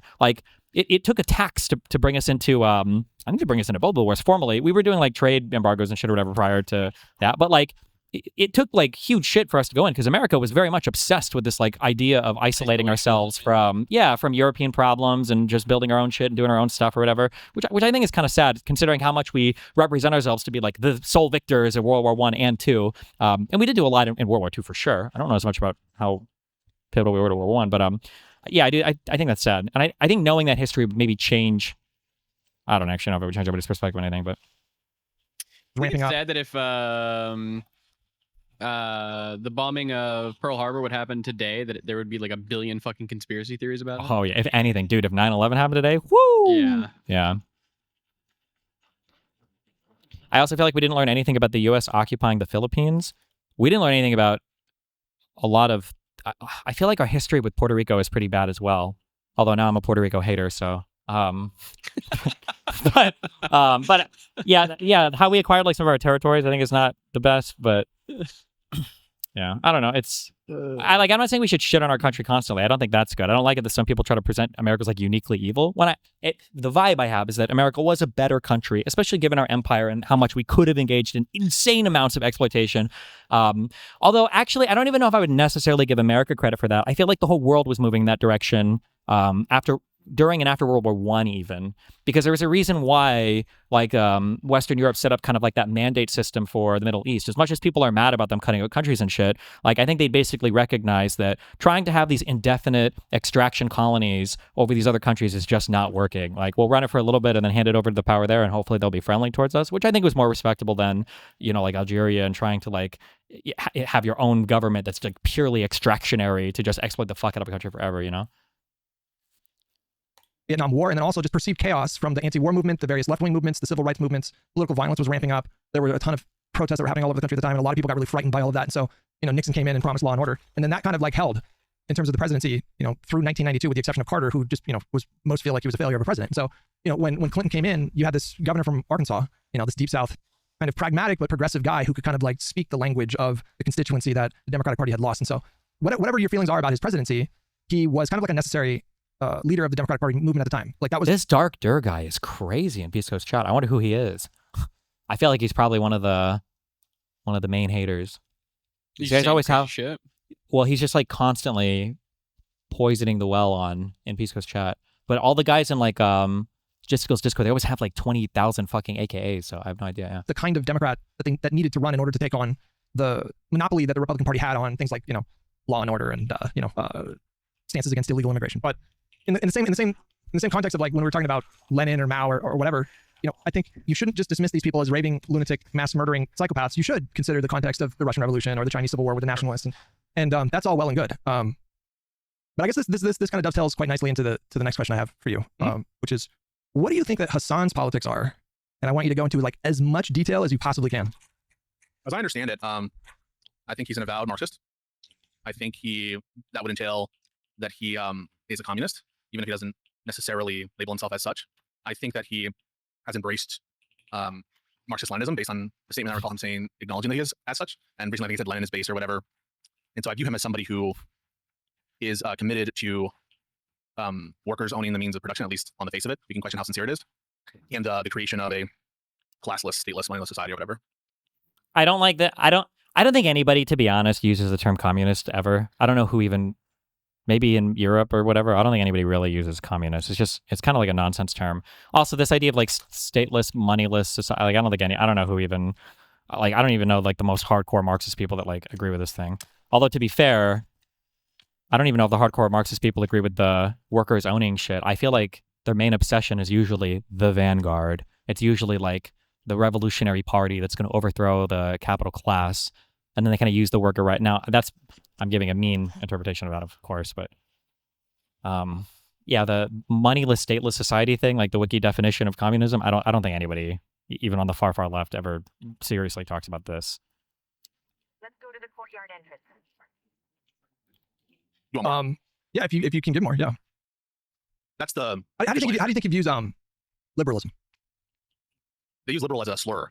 Yep. Liberalism, they view as weak compromisers who don't have the gumption to achieve the real change the country needs. And so they are not liberals. I would go further than that. I think he thinks that liberalism is an evil ideology that needs to be destroyed and replaced. Yep. This is based on years of listening to this guy's rhetoric. You can actually find a conversation that's still up on YouTube that he and I had back in 2019 or 2020, talking about like harm reduction in the context of the 2020 Democratic Party primary. And he back then was saying basically the same thing that he's saying now. It's basically the same rhetoric where, at the time I was asking him, Bernie was comfortably in the lead. because the field was still very split at that time. And I just wanted to, and at the time, for context, I was confident that Bernie was going to win. In retrospect, I feel a bit naive because we should have all seen it coming, like what happened with like the moderates coalescing around the strongest moderate. Like, of course they did that. I don't know why we didn't all just expect that was going to happen. But I still One asked guy him, called just that. in case. And I asked him specifically, just in case. What's with Puerto Rico? That's where Pixie and her corrupt family are from. That's what's in Puerto Rico. It's it ends up being someone like Joe Biden. Would you commit to, for example, like phone banking for Joe Biden, or stumping for him, or advising your audience to support Joe Biden? And he said the same thing back then. No. He said just recently, which is like, no, I don't even want to like talk about that. Now, of course, he did eventually come around to endorsing Biden, but he did. Yeah, in 2020, yeah, he did commit to the harm reduction, but that was like extraordinary circumstances. I mean, we were still in the middle of this like. I also, and I know this is like beyond this conversation, and honestly, I think I would probably kill myself before even trying to have this conversation with Pisco.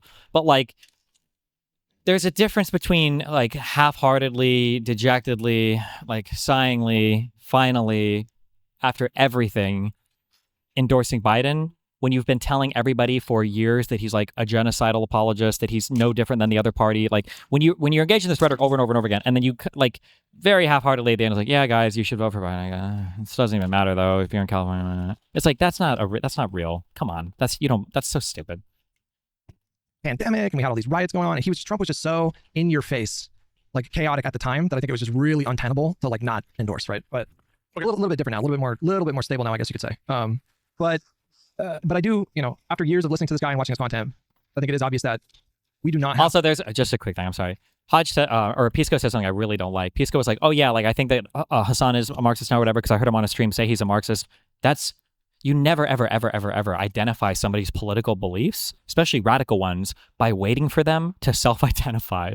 That's the dumbest thing in the world. That statement implies a lot of weird political analysis going on where you're like, oh yeah, like I know this person is a Nazi because I finally heard them say they're a Nazi. Like you would never assess a person's political beliefs that way. The same project, like at all. And it's not just him. It's just like there's a lot of other people in the space. I think he's interested in only elevating the candidates that he likes, that he thinks get him closer to his goal, which is basically the complete eradication of what he considers to be the Democratic Party establishment, yes, the liberal order in the United States. Yep. I don't know if he thinks that he can do it overnight or even in his lifetime, but I think his larger goal is to replace liberalism entirely. It is with an authoritarian kind of leftist, in his mind, utopia. Undeniable. How much do you think is LARPing? Oh my God. That's it doesn't matter. No! Fuck. You shouldn't fall into this. No, he likes it. Good question, he said. It doesn't matter if you're LARPing, if you're a political leader, or rather if you're an influential person. Because regardless of whether or not you're LARPing, the people that are listening to you are not LARPing. That's the issue. What about Straighter Aid? Straighter Aid is radical. I don't mind Straighter Aid as much though, because I feel like she was honest about her radical opinions. Like every time we debated, like she was obviously clearly further left than me, but I'm pretty sure she was like just open about that. No, like I don't think she ever hid that necessarily. Question, because like I think human beings can be very complex and nuanced and multifaceted. I think he is driven primarily by ego and status, clout and money, and the perception of being kind of like the leader of a vanguard movement. I think he psychologically very much enjoys that kind of framing. It makes him feel warm and fuzzy on the inside. But I also think that there's a part of him that sort of drank his own Kool-Aid. So I think there's a part of him that genuinely thinks that he's the new leader of a... I think Pisco has something where his eyes are sensitive sometimes. And I think for some reason they get red. And every time his eyes are red, everybody in chat, including my chat, spams like, is he high? Is he high? Is he high? And if I was Pisco, I would get fucking annoyed by that question. So that might be why his glasses he's hiding, whatever. Yeah. Of the vanguard movement in the United States. And so, but that all kind of ties in with ego too. So it's like, it is related. But I do think that he sees the stakes as being that high, and he sees himself as playing a really important part in ending liberalism, right? And do you think that when his support of Mamdani, for example, or Bernie, was a way to achieve that? How do you make sense of that, given our views on those candidates? I think that if you're someone with his politics, you have really slim pickings. So he's not a democratic socialist. He's a Marxist-Leninist. So like, it's not enough for him to get single-payer healthcare or paid family leave. It's capitalism is destroying the entire planet and will destroy, all of our lives are getting worse. She was honest in the sense that when talking to you, everyone understood she was a full-on communist, but now that she's in other circles, people are confused. Yeah, but I think they're only confused because of Pisco. That'd be my guess. Worse and worse. And, there's a moral imperative to end capitalism entirely. And so if you're someone with his politics, then you don't really have like a lot of choices, but the ones that do emerge, like the ones that have found success, like Mamdani and Bernie and AOC, he will tout them as a part of his movement in, one day. And then the next day he'll say that AOC is on a bad path and Mamdani is not a betrayer yet. And, you have someone like Bernie who only recently started using the language of genocide, has never said that Israel does not have a right to exist. And so I think... What does it have to do with it, though? What do you mean? What does Israel have to do with... Because it sounds like what you're suggesting has to do with like base values, and I'm just not sure why you could be against Israel's actions or their existence without that framing. And so I'm not sure what the Israel position is doing with respect to what we're talking about here. How it fits in with his worldview. Yeah. Yeah. So it's not. He's principally anti-capitalist and anti-imperialist on paper. That's what he says. He's like anti-capitalism, anti-imperialism, and so he's really anti-Western though, because the imperialism from their side is always excused, right? He didn't really care that much about the Ukraine-Russia stuff. He obviously, the reason why MLs and these guys, ML meaning Marxist-Leninists, which are the extreme like socialists, the reason why these guys always shit on like Polish people or Ukrainians sometimes is because they really hate people that were Soviet satellites that are happy to be free of that and then are like proud to be free from that. They hate these motherfuckers more than anybody else in the world. That's why you heard so much talk about like Bandera and everything from people like Hasan and other lefty types. Like, oh, they love Nazis. Oh, they love Nazis. Because in their mind, like, well, you guys are traitors. When the Soviets were trying to take over and rape your people, instead you like work with the Nazis to try to fight off the Soviets. And so, you know, although the Nazis will fuck your people up as well. It just depends on where you're at. But yeah, that's why Hasan has so many slurs for like Polish people and everything when he talks about them. Use Israel as a ethno-supremacist Western project to colonize the Middle East. And so they're two separate things, like anti-capitalism and anti-imperialism, but they're very much overlapped in his mind. So it's all about like, there's like the Western imperialist core, and they have this like... I mean, you say, but he's pro-Eastern imperialism or something like that, right? Because like, if you're saying he's a Maoist or whatever, or Stalinist, I mean, you know, these were imperialist countries. I mean, I think of Russia's interventions, or Soviet Union's interventions in Afghanistan, in countries in Eastern Europe. China had, at least in terms of spheres of influence, similar stuff. And so he's not, you don't view him as principally against all forms of imperialism, just Western, kind of the Western chauvinism, Western imperialism. Yes. Yeah, I should be more specific. Yes, he's anti-Western imperialism, but he claims that he's broadly anti-imperialism, but it's really anti-Western imperialism. Got it. What the fuck does that have to do with me? I just want, again, I'm not leading to some great point. Okay, so if maybe your lawyer brain's turned on and you feel like I'm walking you into a trap. I'm just answering the question. I'm just like, I don't know. It feels like you haven't gotten answers from me that seem ridiculous. I have to say, no, but no, you bet. That like my view of Hasan, he strikes me as like sometimes ideological, sometimes almost I don't know what to say, reveling in capitalist abundance, and very interested in relationships and in effectiveness in terms of his brand, et cetera, et cetera. You know, he's selling products, and so yeah, he seems like a streamer. I think you granted in the counterpoints conversation that he is nowhere close to actual political authority or power. And certainly doesn't have the influence to like turn Mamdani into a Maoist. And so I guess I'm just like, I'm not sure, given those realities, this is important, why anything I do is like weird or out of place or surprising. That's important that you brought this up, because it allows me to clarify my position maybe in a way that will help you understand that my mind is thinking about things that go well beyond any kind of personal grievance I have with Hasan. Like, I do find him to be insufferable and cringe. I do find him to be a sort of like absurd hypocrite on a number of issues. And those things are obviously going to color my perception of him. But when I think about Hasan and the damage and what I'm trying to push back, and it's not just him, it's like a big kind of ecosystem of creators. I do not think that any serious person is afraid that they're going to pull off, I say they, I mean like the Marxists, an actual leftist revolution in this country. They are way too unorganized, way too incompetent. And they don't care. They don't care. It's not that they're unorganized or disorganized, or incompetent. It's that they don't care to. They're not even trying, right? You don't see, like, how often is Hasan sincerely and genuinely trying to get motion towards the DSA, or sincerely trying to support like some like mutual aid national group or whatever? Like, it's not really. He pays lip service to it every now and then, but like, not really. There's no real commitment to this stuff.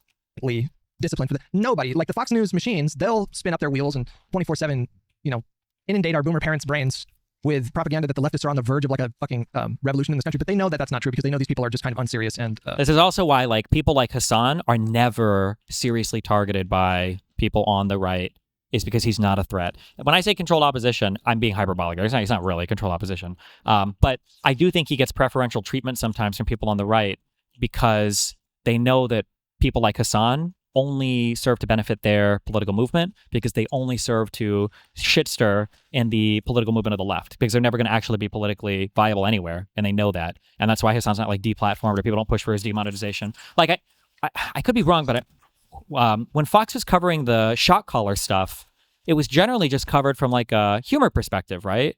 I think it was that one guy, I always forget his fucking name, who does the shows, this huge virtue signaler, the panel show or whatever. Jesse Waters? No. The other guy. He talks with the one, there's the one girl who's a liberal on the show, and there's like two other conservatives. I always forget the guy's name. He's got a weird name. Gutfeld or something. Greg Gutfeld? Yeah, that guy. My recollection, I could be wrong, but my recollection is it was just kind of like funny, and they said it was kind of like a gross person, but that was it. I don't think they were sincerely pushing for him to be deplatformed or anything. Not that I remember. And if this would have been somebody who was like a political threat, I think they would have leaned into that, like the dog torture shit. I think they would have leaned into that way harder. Oh, big time. A bit silly and larpy. But that's not the concern that I have. I don't think that Hasan and his movement are going to end liberalism and replace it with, some kind of Marxist structure or whatever. Even though that would be a nightmare for me. I would not want to live in that country. That's not what I'm concerned about. The concern is that they are doing so much damage to the online discourse and to the general discourse, because I feel like at this point online discourse does bleed into the mainstream in ways that it didn't maybe 20 years ago when social media was just starting. Yeah. And so the concern is that liberalism will fall, but it will be the fascists who destroy liberalism, and it will have happened in part because there's this entire fucking ecosystem of virtue signaling bullshit that is spinning 24 hours a day, and it's not dissimilar from Fox News, but it's just from a different perspective. And it serves to do the same thing, which is depress voter turnout, convince mainstream normies that the Democratic Party... Yeah, there is something to be said for the fact that Ben Shapiro and Charlie Kirk were also willing to debate Hasan. Yes, because, he's just not a threat, Or, basically just the same. Are you familiar with...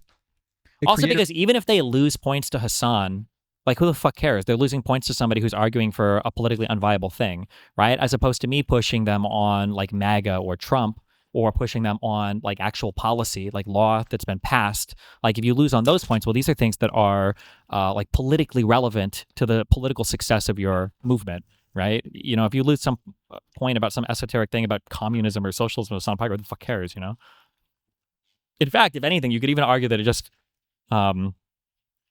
helps them even more, because it would only be other liberals that would be convinced by those arguments. It's not like people in the conservative audience are going to be swayed too much by those. So, oh fuck, shit. What are they called, guys? DeadDomain. They came out with a what are their pronouns, guys? I'm being dead serious.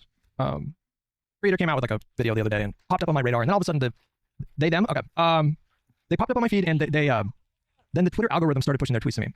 And I just want to show you one thing, and it's like a really good example of what I'm talking about. And it's like, and it looks so small, right? It's just, just one tweet with like 600 likes or something like that. But I want you to see it in the larger context of what I'm talking about. Sorry, I had to scroll back because I just fully relapsed on Twitter in the last week, and I've posted like 250 times every day, and it's like pretty unhealthy, and I need to stop.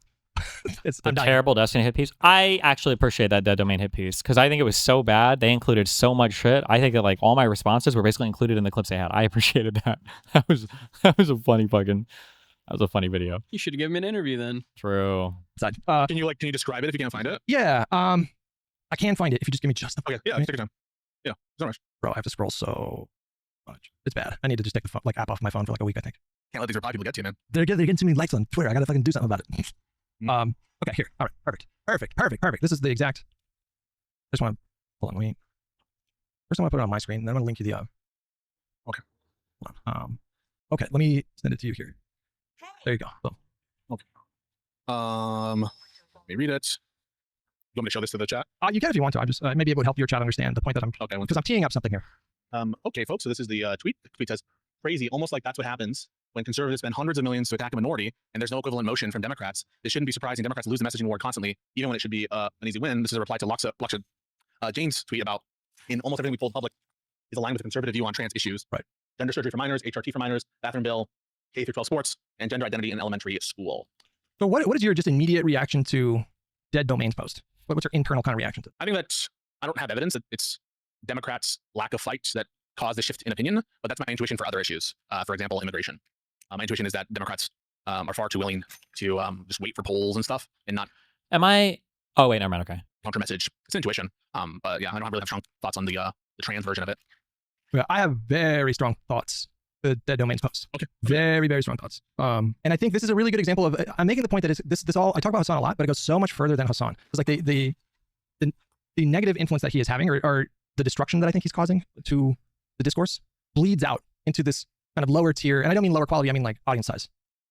It bleeds out into this lower tier of moderately sized content creators who are taking his example, not just his example. There's a lot of other kind of populist lefties that are on the top that sort of push this flowchart stuff. And so the damage I think is unquantifiable. I think the damage goes so far beyond, Hasan's immediate audience of maybe 30K, 40K. It's so much bigger than that. I think that this is a collective pool of audience size that is in the millions. I don't know what million number it is. Is it 10 million, 20 million? I really don't know. But this particular example of flowchart. I feel like a lot of the times we talk about like leftists and how they have no motion, etc., and how they have like no literal political relevance, etc. Mm-hmm. So then why do we give a fuck about Hasan?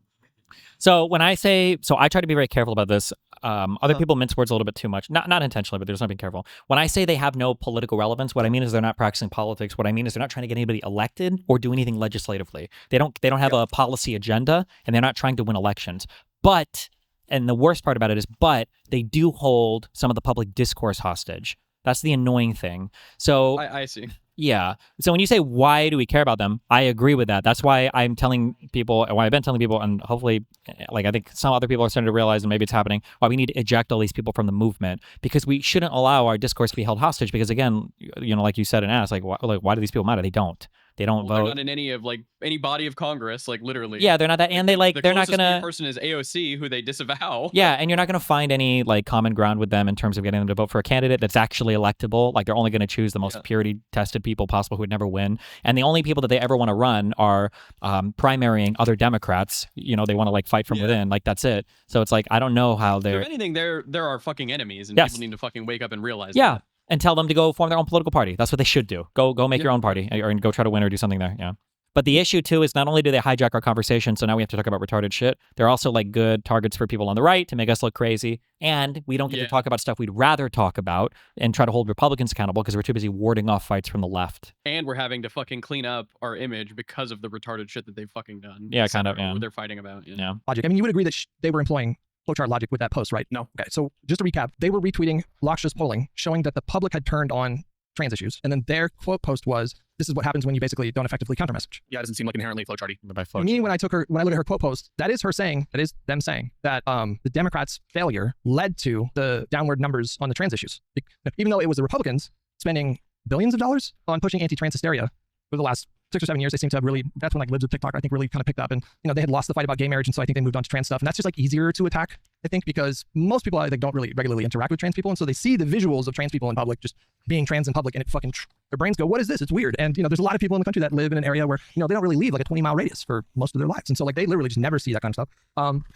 And they're right in that the Republican machine spent billions of dollars making this wedge issue something that raised in cultural and political salience. But their ultimate conclusion was, this is what happens when the Democrats don't effectively counter message. So to me, I take that to mean that this is the Democrats' fault. They're charting out culpability for the Democrats, no doubt about that. I don't know, but I don't think that saying Democrats are at fault for something is flowchart logic. I think flowchart logic is when no matter what, Democrats can't win.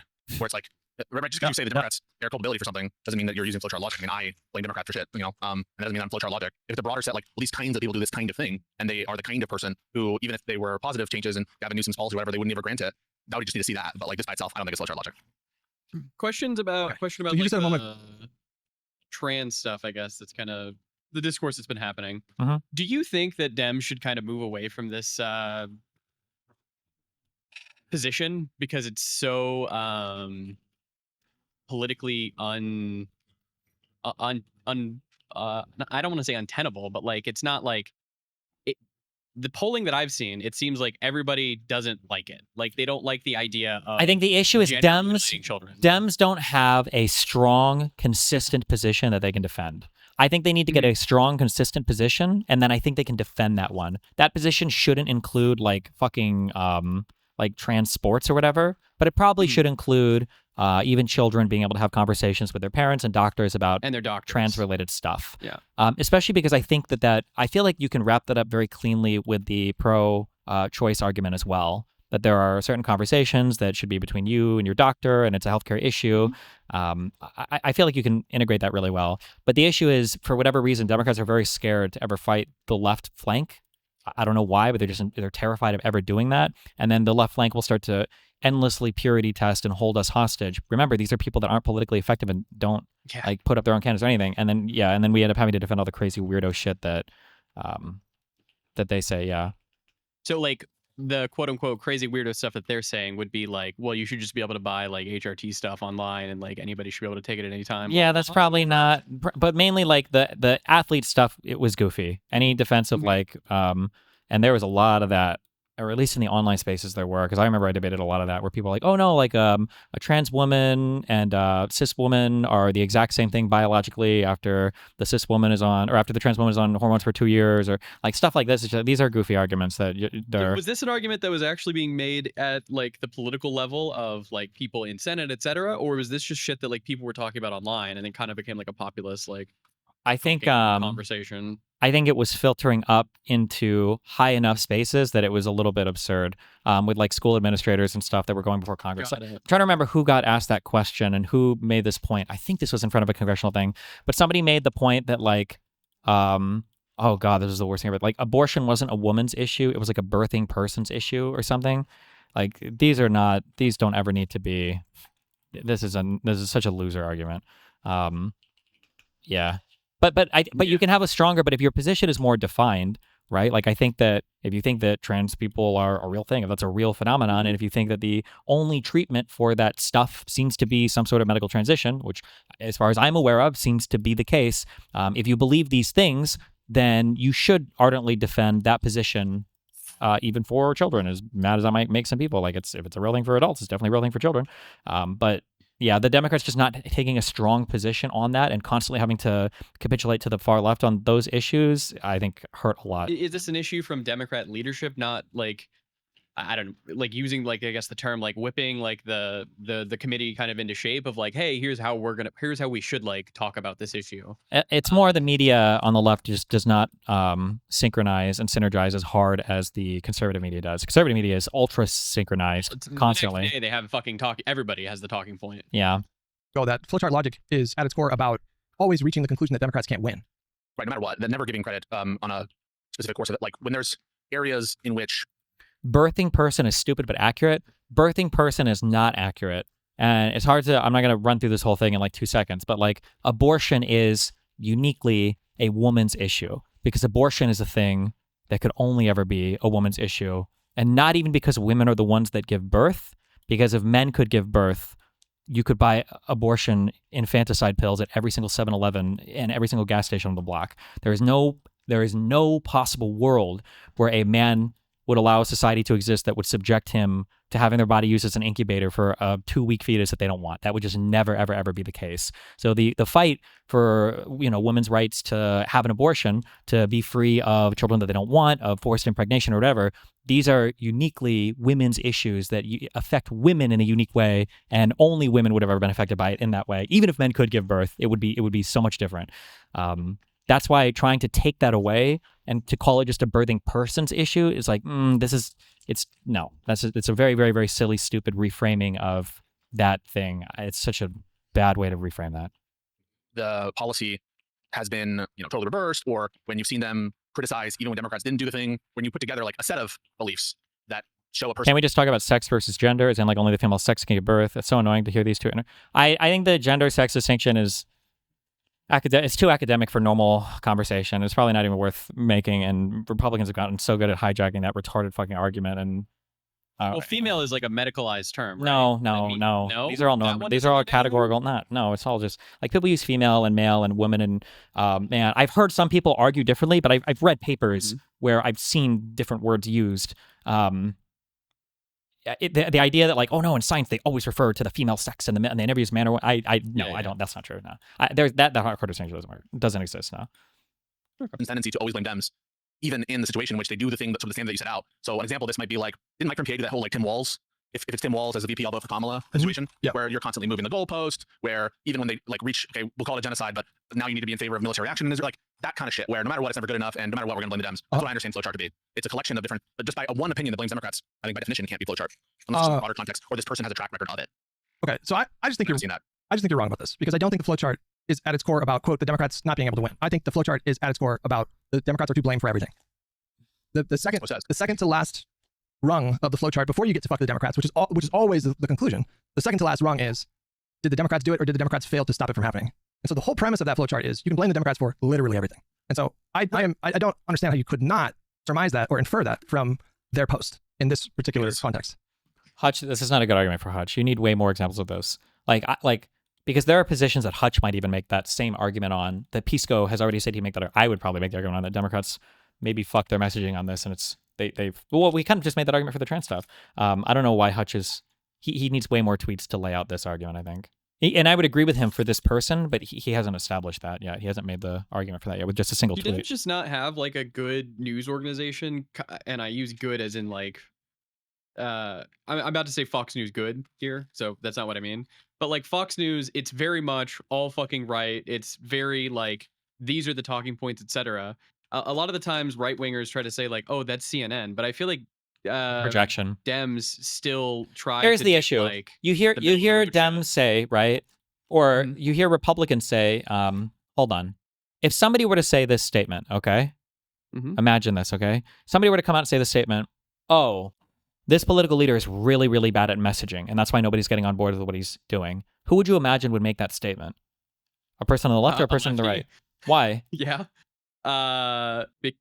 I guess my reason would be like because they're kind of like begging the question a little bit of like, God, I don't know how to like explain this. I feel like they're saying like they're bad at messaging, but what they really mean is like they just have like the bad fucking opinion. Is kind of how I would feel about it. Okay. It's interesting you vibe it out that way. But so I would agree with the answer for a different rationale though. Republicans will never, ever, ever say in the media, Republicans will never say that a candidate or a lawmaker or whatever is bad at the messaging because they're doing the messaging. On Fox News, they're never going to say Trump has messed his messaging up on this because they are the messaging and they know that. It That's comes their from the job. top, yeah. Yeah, that's their job. Hannity's not out here talking about how Trump could message better on a particular topic. Hannity's messaging for Trump on the topic. And that's true of the entire conservative media apparatus. So when that's what you're up against, and then keep in mind there's also the imbalance of like Democrats are actually sincerely trying to govern. They're trying to like govern the country and do the work of making sure everything doesn't fucking fall apart and go to shit. You're playing a very tough game against the other side. Yeah. Because in order to infer from the post, you need to know that they're like, that no matter what the permutation, they're going to blame the Democrats, or at least something close to a good reason, a good faith reason, a good basis to believe that given even strong messaging from Democrats, they would still do this. Some sort of sufficient basis to think that if the numbers reverse, that they would give credit to the Democrats. So like you need to, the flow chart is about unreasonability of the person. It's about some sort of cognitive bias in the head of these people. I think it's about I think it's about the unreasonableness of the culture. I think it's bigger than that. I think it goes bigger than just the person. But any particular person, to the extent that they're exhibiting the argument, needs to fulfill certain criteria, namely that they in fact are acting in conformity with that culture. And just knowing that this person is blaming Democrats for not being strong counter signalers isn't enough to know they're in conformity with the culture. Any more than it would be enough to know that I criticize Democrats for feeling the message strongly enough on immigration. Pisco is correct here. He needs more evidence. That wasn't a good single tweet for Hutch to fight on. Can I just go to that one real quick and I'll be right back? Yeah, sure. Okay. Actually, yeah, let me the perfect time. Turned off his cam to go to the bathroom. Do some callouts. Ace with $10. Destiny's toxicity is self-defeating. It blackpills his audience and Dem space as a whole. This space becomes a breeding ground for the Hassans of the world. I don't know if I disagree with you on that one. I do think that, I think it's getting better these days, but I think there's way too much black pill in DGG. Ace with $10. Hassan gains more space on the center left and spreads his brand of purity politics, which end up undermining the Democrats. Destiny's tactic to defeat MAGA is only that. I think it's getting better. This space becomes a breeding. Ace with $10. Destiny's toxicity is self-defeating. It blackpills his audience and Dem space as a whole. This space becomes a breeding ground for the Hassans of the world. I don't know if I disagree with you on that one. I do think that. I don't think I'm black. It depends on what you mean by black pilled. I feel like in most of my no, that's not true, not most, but I feel like I've tried to tell people that like you have to have some maybe even irrational optimism about the future of politics, because I feel like it's almost required to be participating in any type of political project. I think I say that enough. I feel like you were dooming for a few weeks, but then you kind of swapped it. Yeah. I also have a whole bunch of crazy personal life shit going on as well that involve the exercise of my entire friend group and everything else. But I try to hold on. But when I like, it depends on what you mean when you say black pill too. Like, I think if you try to give a warning, like if you do this, you will fucking fail. This needs to stop. I don't think that's a black pill. I think black pill is when you assume it's inevitable. So like the fights that I think the liberals should be having with lefties, otherwise they've like lost. I don't think that's a black pilling fight. I think that's a hope pill fight. You have to do something to make sure this thing doesn't happen. I think it's getting better these days, but I think there's way too much black pill in DGG. Ace with $10. Hassan gains more space on the center left and spreads his brand of purity politics, which end up undermining the Democrats. Destiny's tactic to defeat MAGA is only going to empower threats to the Dem. I think in some cases you're correct. For what tactics? $20. I don't even know what he was referring to. Complaining about messaging shows how low human capital we've become. Ooh, I want to think about that. I think I agree with that. Okay, one second. I will say it's a bit hard to be fucking out. hope-pilled right now. Like when we went through 3 weeks of fucking Trump just doing whatever the fuck he wanted into ICE literally murdering people on the streets. Like, yeah. So what's up with that, man? What's going on with that, Moot?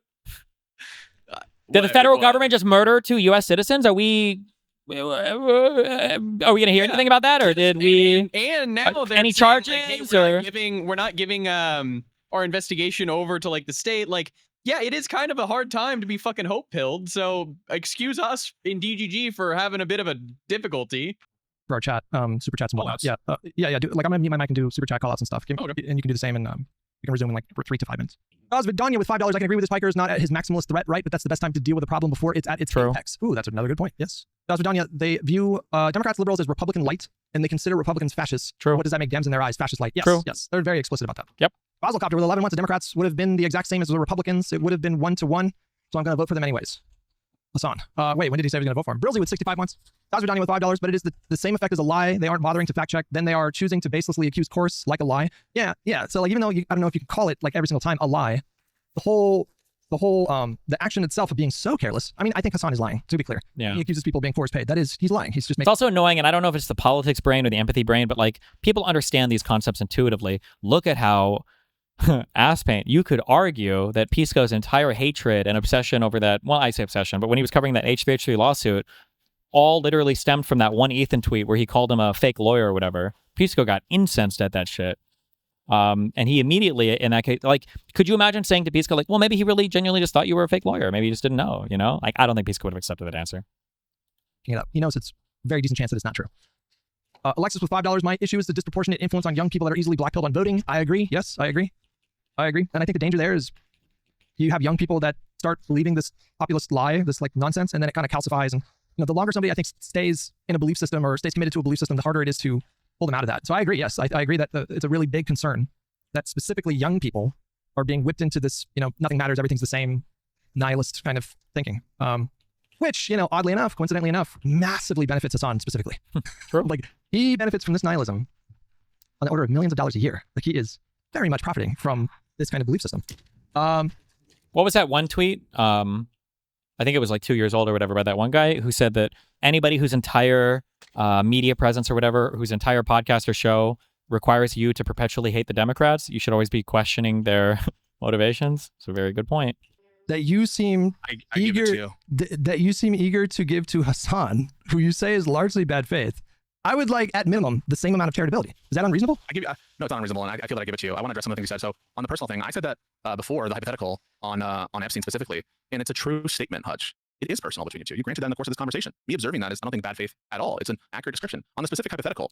That's a bad statement because whether or not something is personal doesn't mean that the entirety of he's actually making would you consider this fallacy where somebody, well, no, not technically, where just because somebody might engage in fallacious reasoning means that their conclusion is incorrect is not true, but that wouldn't be it here. But like, there could be multiple causes for the reason why a person doesn't like somebody, and one could be partially personal, but like, it's not like Hutch is making a ton of personal attacks at Hasan. He's got attacks that have substance to them, but he also might personally not like him too, which is fair given that Hasan was spreading Hutch's docs. So, I mean, I thought that was a layup for you. First of all, I didn't bring up Epstein in the first context. That was you addressing IRI, and you asked IRI that question. Unless you're willing to grant that was unfair clip chipping of IRI, I don't know why asking you a similar question is. So you drilled. But you were drilled. You went into a mode. You were like, just say you vote for Epstein. Fucking say it, bro. Just fucking say it. I think you're motivated by it. Because that is, wait, no, but think about it, right? Like, that should be a layup, because it sounds like what you're saying is, I would never consider voting for a Marxist-Leninist and all the things about Stalin. Then why not grant it? And so the only option is you wouldn't grant it because it would look bad. But any more bad than saying you vote for Epstein over Trump?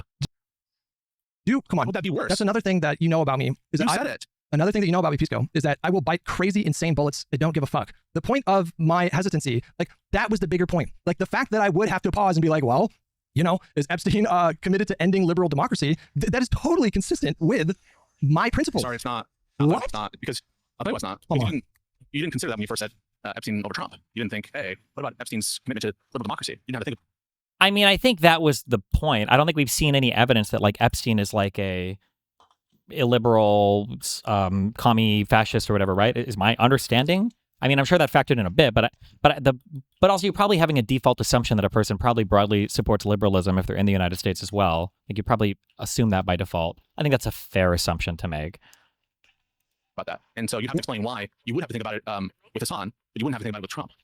Because you already granted that before you even knew. Pisco, how are you not connecting the dots? What's the through line between Trump and Hasan? You think Hasan is worse than Trump? No. Come on. What's the through line between them that I would have an issue with? I'm presuming liberalism and Yes, authoritarianism. they're illiberal. Yes. You didn't need to know Epstein's position when you granted Because it. Epstein is, because you wouldn't default assume that Epstein is illiberal. You would assume that most people are liberals, broadly speaking. It's how it goes. Epstein was preferable to Trump in the election, but you somehow do need to know it for Hasan. Like the counter question that Hutch should ask here, although this is stupid because this is a waste of time because Pisco is being needlessly obstinate in this conversation. I guess intentionally so. I don't even know at this point. Like, Hutch should ask Pisco, hold on, Pisco, let's say that you were able to reveal that Epstein was actually a fascist or Epstein was actually a communist, do you think that I would still choose Epstein over Trump or Epstein over Hasan or whatever? Well, no. Then the answer would probably change significantly at that point too. The point of the Epstein comparison wasn't that I would choose a stranger or whatever. It was that I would choose a guy with supreme moral depravity, a guy who is so unbelievably personally disgusting, right? As a defense of the liberal world order over somebody like Donald Trump. That was the point, right? We need to listen. I think we would need to flesh out these hypotheticals a little bit more. Do you agree? I think that's fair, but you Because there's a couple different ways that you could unpack like Epstein v. Can we please, like, is there any other historical figure that you can think of that would be better here? We need to move on from this. I'm not going to make you answer the question, Hutch, but you can't accuse me of bad faith in the context of this No, discussion. come on. We're getting sidetracked. You're making me forget. You're making me forget. Don't do it. You know I forget things. Don't do it, okay? I've already forgot what I was saying. Chat, what was I just saying? This is what you do. You get in my head. We do lawyerly tricks. I know what you're doing. It's not a trick. No, listen, I'm defending myself. Two different hypotheticals. Two different hypotheticals. That's I remember. There it is. Okay, all right. So one hypothetical. It's Hasan versus Vance, and it's the current system, the current guardrails, all of that. Like you just copy paste, right? And in this hypothetical, Hasan knows that he can't get rid of liberal democracy, so instead he just pushes for like social democratic policies or whatever. Right? Is that do you think that's like a fair way to frame the hypothetical? That we can get into more specific details. If that is the case, I am obviously going to vote for Hasan in that spot over reanimated Jeffrey Epstein, just the same that I would AOC, Marx, Bernie Sanders. Yes. If it's a hypothetical where Vance or that's a better, more appropriate question, by the way, like Hasan or Vance or Hasan or Trump or something like that. But they have built a political movement. They have popular support. They could actually like meaningfully move towards their larger goals. Then that becomes a much more difficult question, because in both cases, liberal democracy would be fucking done. And at that point, you have to evaluate, okay, like, do I want fascism versus fucking communism or whatever? Concentration camps. Yeah. You agree that that's like a fair way to unpack it. Yeah. Well, I don't think it's a fair interpretation of the question. I don't think like when people hear, who would you vote for president? They're like, who would you vote for to have absolute like fucking Dr. Manhattan powers over all our systems and be able to like manipulate with ease? No, that is kind of what people are assuming. Yes, bullshit. They're assuming more that than the other one of who would you rather have for president. Well, we're assuming that the person that we ideally elect has absolutely no political power whatsoever, right? Well, I mean, I guess maybe you could argue it depends on the context of the conversation. We're talking in terms of political nominees, but like nobody would assume. Otherwise, what was Pisco's reaction when I said I'd rather have Hitler for president than like than Trump? Because I assume with the current guardrails and everything, Hitler would be able to do nothing. And he's Hitler. People hate Hitler. Even conservatives, generally speaking, hate Hitler. So like, yeah, I would always have Hitler be the president because he can't do anything. But nobody would feel that very intuitively. Like, your ideal president right now for the conservatives, who would it be? And you say, oh, Hitler.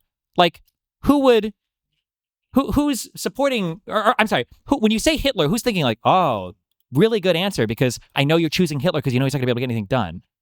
Like, I don't think that's a good, like, that's some shit that Steven said when he was trying to, in my opinion, double back on some of the concessions he made on Twitter or whatever. But I don't think there's any good faith reading of the question. Double back on any of the concessions. I mean, I could, even if there were ever concessions to be made, they would never be made to Pisco because Pisco is not capable of engaging in these arguments like an adult when he's on the other side of them. He just can't do it. It turns into the most debate perverted, like logical. When you say possible, do you mean like in all possible universes, it's logically inconceivable? Like, Jesus.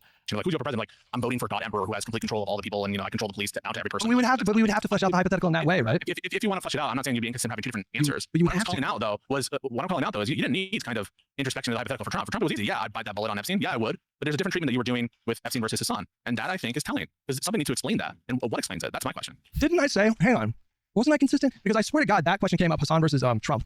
I think that came up like 3 weeks ago. Did I not say the same thing where I said I would Minecraft myself? I'm not saying that you're inconsistent that you said I would Minecraft myself on that. I'm pointing to something specific. That is to say, your willingness and eagerness to show your consistency, which I think is great, that you're consistent on harm reduction, was so powerful. A way to sort of test those bona fides was to say, I would even vote for someone I find morally repugnant, such as Jeffrey Epstein. Yes. In the name of societal welfare. Yes. They were up against J.D. Vance. Yes. That was your statement. Yeah. It wasn't accompanied by I would Minecraft myself. It wasn't like I would vote third party. It was just clear. I would vote Epstein over J.D. Vance. I asked you. You didn't need to. No. I asked you. I tried to flesh out the hypothetical. You were the one stuck in debate mode because I asked you, what's his platform? Which is to say, you didn't need those answers for Trump. Oh, if Hutch asked if Hutch really asked it, I don't even remember listening to this. If Hutch asked that makes Pisco's line of argumentation like even more bad faith. It's even worse.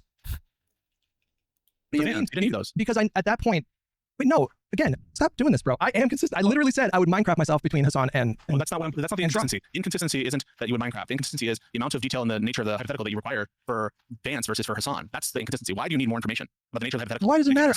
Wait, for Epstein, or what do you mean? For Vance and I don't know what he's comparing. I don't know versus what he was comparing that to, but I'm trying to flesh out a hypothetical, bro. And I just want to circle back to the point, which is that isn't it consistent with someone who thinks that the biggest problem that we face in the country right now probably is, I mean, there's hyperpolarization, but like the threat to liberal democracy. That is the thing that I feel very vigilant about. Yeah, so when I see obviously. apathy and intellectual laziness and disengagement, disillusionment, nihilism, alienation, when I see these problems getting worse and worse and worse, you cannot get out of this mode, and you're not listening to what I'm saying. What mode? You're doing it now. You're in prime Kai's mode is what you're doing right now. Just listen to me. I don't understand how. You need to, Okay. you need to answer my question, okay? If you know this about me, that I think that the threat to liberal democracy is an existential question that needs to be resolved, is it not consistent for me to want qualifiers in that spot?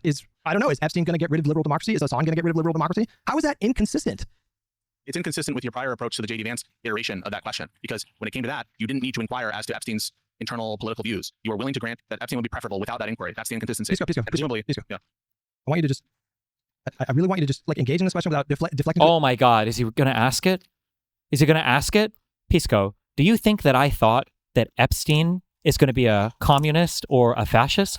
Do you think that's even part of my calculation there? Or do you think the default assumption was, I hope these robots fucking kill me.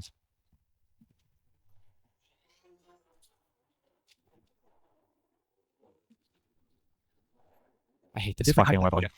If somebody is principally concerned of the threat to liberal democracy, is it not logical, in the context of asking me that question for a thought experiment, that I would want to flesh out whether or not reanimated Epstein would want to or be capable of ending liberal democracy? Would that not make sense to ask that question? If by logical we mean reasonable, and in isolation the answer is no, it would not be unreasonable to do that. Okay. Not in and of itself. And the inconsistency doesn't relate to the inquiry in and of itself. It's obviously in comparison to. I don't think I even climb up. The approach wasn't taken. This inconsistency that what you perceive to be an inconsistency is not relevant. It doesn't matter. Maybe I thought about it slightly differently the second time you asked me the question, and it occurred to me to flesh out the hypothetical in a way that didn't occur to me the first time, but it would still be consistent with me being alarmed at the threat to liberal democracy. But you didn't even want to. You didn't even want to give me. You didn't even want to let me flesh out the hypothetical. You're like your whole premise in that moment was the choice should be obvious. Like obviously you would pick Hasan, right? That's what you were doing, right? No. Yes. Either way it should be obvious, right? Either way it should be obvious, because if you view Hasan fundamentally in such a way that it's essentially indifferent to J.D. Vance, right? When you say I'm Minecraft myself, you're kind of signaling indifference. If it's a case that in virtue of their threat to liberalism, they both, or at least you're indifferent as to who you vote for, such that you would Minecraft yourself, then it should be an easy yes, I vote for Epstein easily.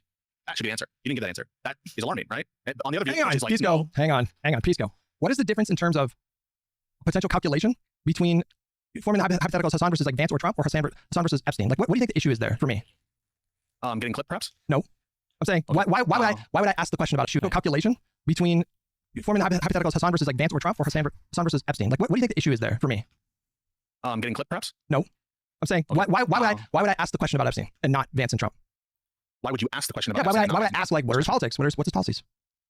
Presumably you're ignorant about Epstein's political views. Yes, I know Vance's politics. I know Trump's politics. I don't know Jeffrey Epstein's politics. So in that context, of course I would ask the question, right? If you're willing to ask it in the context of the J.D. Vance comparison, then yeah, of course it makes sense. Did you hear what I just said a moment ago? I know Vance's politics. I know what he's about. I know Trump's politics. I know what he's about. I don't know Epstein's politics. So why would I not ask that question? Because you already granted the one, right? That was because I know their politics. I'm repeating myself, Pisco. I know their politics. I don't have to question. I don't need to know, like, well, is Vance trying to end democracy? I don't need to know. I don't need to ask the question. Then were you mistaken when you answered so quickly that you would know that it would be Epstein over Trump or Vance? Is that a mistake to answer so quickly without having done the inquiry? Because at that point, Pisco, is it not a coin flip at that point? Like if I yeah, true. Okay, he's gonna This is just such a stupid. I don't even know how to engage with it. This is just like dumb. This is just a stupid inquiry. It's stupid. Know that if I know that that Trump would be Hutch couldn't then doesn't make sense. Just like what? Give an answer about like which one he would prefer. No, it's just like just because Hutch it's didn't give obvious sometimes what. No, he's. It's all of this is just I'm just explaining like rhetoric and debate strategies. None of this is like this is not a real conversation. But like when Hutch says immediately, I would fucking vote for Epstein over Vance. The point is not that Hutch would be willing to endorse any esoteric system of politics that Epstein had. That's not the point of that question. The point is he would support a guy who's morally deplorable, knowing that he wouldn't drive us away from liberalism like Vance would. So when you do the same thing where you're like, well, what about Hasan or Vance? Well, both of them are driving away from liberalism, so that's kind of weird. So I don't know what to say there. And then when Pisco's like, oh, well, would you support Epstein or Hasan? Then Hutch thinks about it, and then Hutch wants to dive a little bit more into Epstein's politics here. And then I guess Pisco is making it very personal, and he's like, oh, well, you just hate Hasan, and that's why you won't bite the bullet on this. But I'm assuming that if they were to go down the road on that hypothetical, and they're like, well, hold on, would Epstein be a supporter of liberal democracy? Yeah, he probably would be, even if he's a pedophile. So I'd support him over Hasan. But Pisco's acting like he's got him some huge like bad faith thing here when the initial inquiry, the initial example that Pisco or that Hutch was giving was just that like I would support somebody who's morally deplorable if it meant saving liberal democracy versus endorsing fascism or communism.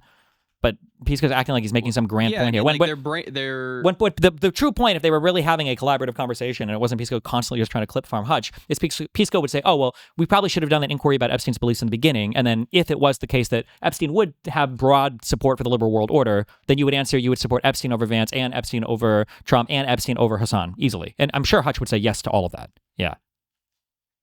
Well, yeah, But- if you get rid of the name Epstein and then you probably just boil down this guy's politics and remove like the moral like deplority or whatever, then he would probably support fucking the guy who's Epstein. you know? Yeah, but the point is he would support them even with the child rape because he thinks that the threat to liberalism is so bad. But Yeah. Pisco should be able to work this out in 2 seconds. This is not hard to understand what the point of that hypothetical was. But he's just like, But I this is assume most he's just being bad faith then. it's just right? it's And he's endless just going for, like, debate, the own. pedantry, and just cringe. I don't even know. I don't know what he's even going for. It's just like cringe shit constantly. Flip a coin on a candidate that you don't know anything about. Now, you can say you should have done that consistently in the hypothetical with Hasan, but this is such a superficial inconsistency. It doesn't matter. Maybe I was in a different mood that day. But you jumped to, I think you're being bad faith, and I think you're motivated by personal grievance towards Hasan. You assumed bad faith. And yet, in our conversation about Hasan right now, you are bending over backwards to interpret his statement about trans people being murdered by Democrats in a good faith way after telling you think he's largely bad faith. Now, that feels like an inconsistency to me. I don't think that I'm interpreting you with bad faith. I mean, can you point to an example of that? I don't know what's bad faith. in interpretation. What do you think? Oh, What do you think it means to say? I don't think you're being honest. I think you're motivated by grievance instead of principles. Isn't that the definition of faith? Well, hang on a second. I do think that if Yes, the answer is yes. accusing someone of merely being motivated by personal animus opposed to principles, I think is a way of accusing bad faith. But just to be clear, that is different than interpreting someone in bad faith. And I think that you granted that when I said there's something personal here, that was true. And I don't think that merely having some personal things. Oh my God, Pisco just ate my earlier position, and now he's pretending like that was his initial position. Holy shit! Imagine you say something like, "I really think that we shouldn't do something with this person," and the guy's like, "I think you're motivated by personal grievance." And you're like, and then you kind of fight it because you are. But the answer is, well, it doesn't always. Just because you might have some personal grievance against a person doesn't mean your entire rationale for not wanting to do something with them is all like bad faith, right? So your initial assertion there isn't relevant at all. And now that he got called out on that, now he's like, what? Now Pisco's biting that answer. He's like, oh yeah, well, just because you're motivated by some personal grievance, that doesn't mean that you're necessarily bad faith. This is true. But then if that's the case, then why would you even bring that up in the first place? Why would you ever even initially say you're motivated by personal grievance? You would just never say that if this was actually what you believed. Holy shit.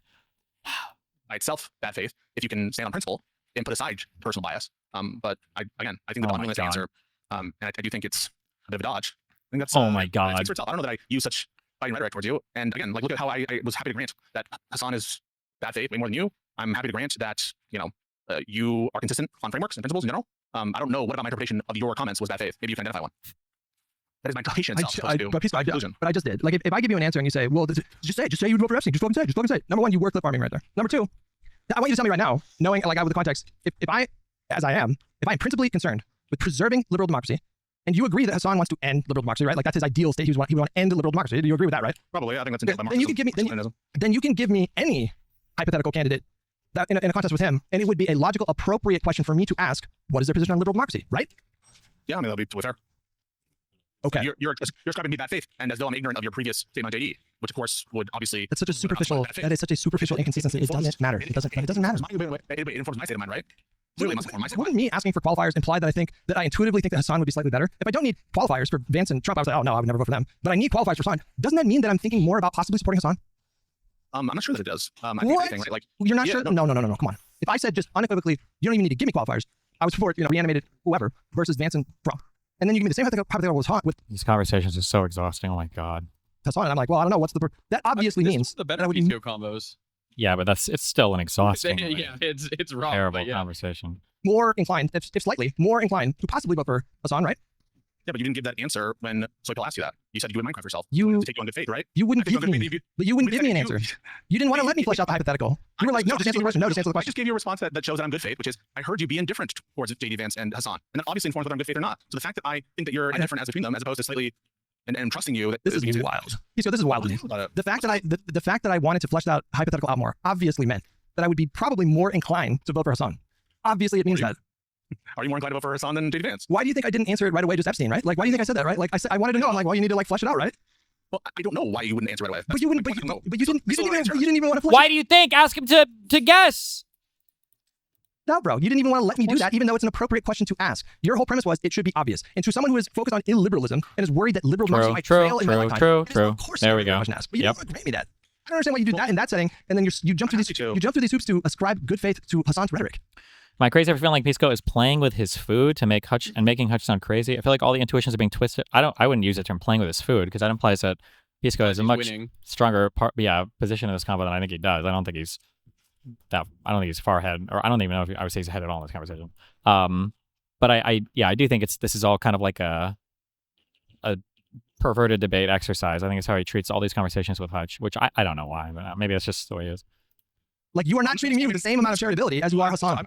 It's not true. It's not true. I'm not ascribing good faith to Hassan's rhetoric. I'm just trying to take the argument, address the argument in good faith. Not saying that Hassan is being good faith about it. There's a difference between those two things. Well, why would you do that for someone who you say largely? But why more? I do that for Trump. You assume good faith with Rob Noor? Do I need to watch your last debate with Rob Noor? And for Trump, for his arguments, I address them on the merits, even though I think he's being bad faith. Same thing with Trump, right? Like, I will say afterwards, and don't forget. The problem with this, like, address the argument on the merits is that it's stupid because Hassan's arguments individually and discreetly are not the things that are being brought up. It's the character and the overall impact that he has on politics. That's the issue. This would be similar to me, like, addressing would do the Hitler thing. I don't know, like Hitler's arguments on the merits. We're going to go through all of fucking Hitler's, policy platform in the 30s or whatever. We're going to find out what parts we agree with or don't agree with. Like, what parts do you think Hitler was right on? What parts do you think Hitler was wrong? Like, you would just never do that because you go, well, I think I would kind of categorically reject a lot of the concepts related to Nazism. And it's like, oh, what? So you can't take on good faith? You can't Steelman some of his policy positions at all? Like, it's just like a psycho. Yeah, it's just stupid. But that's what Hassan is like doing, and he's asking Hutch to just pretend it's normal or accept it.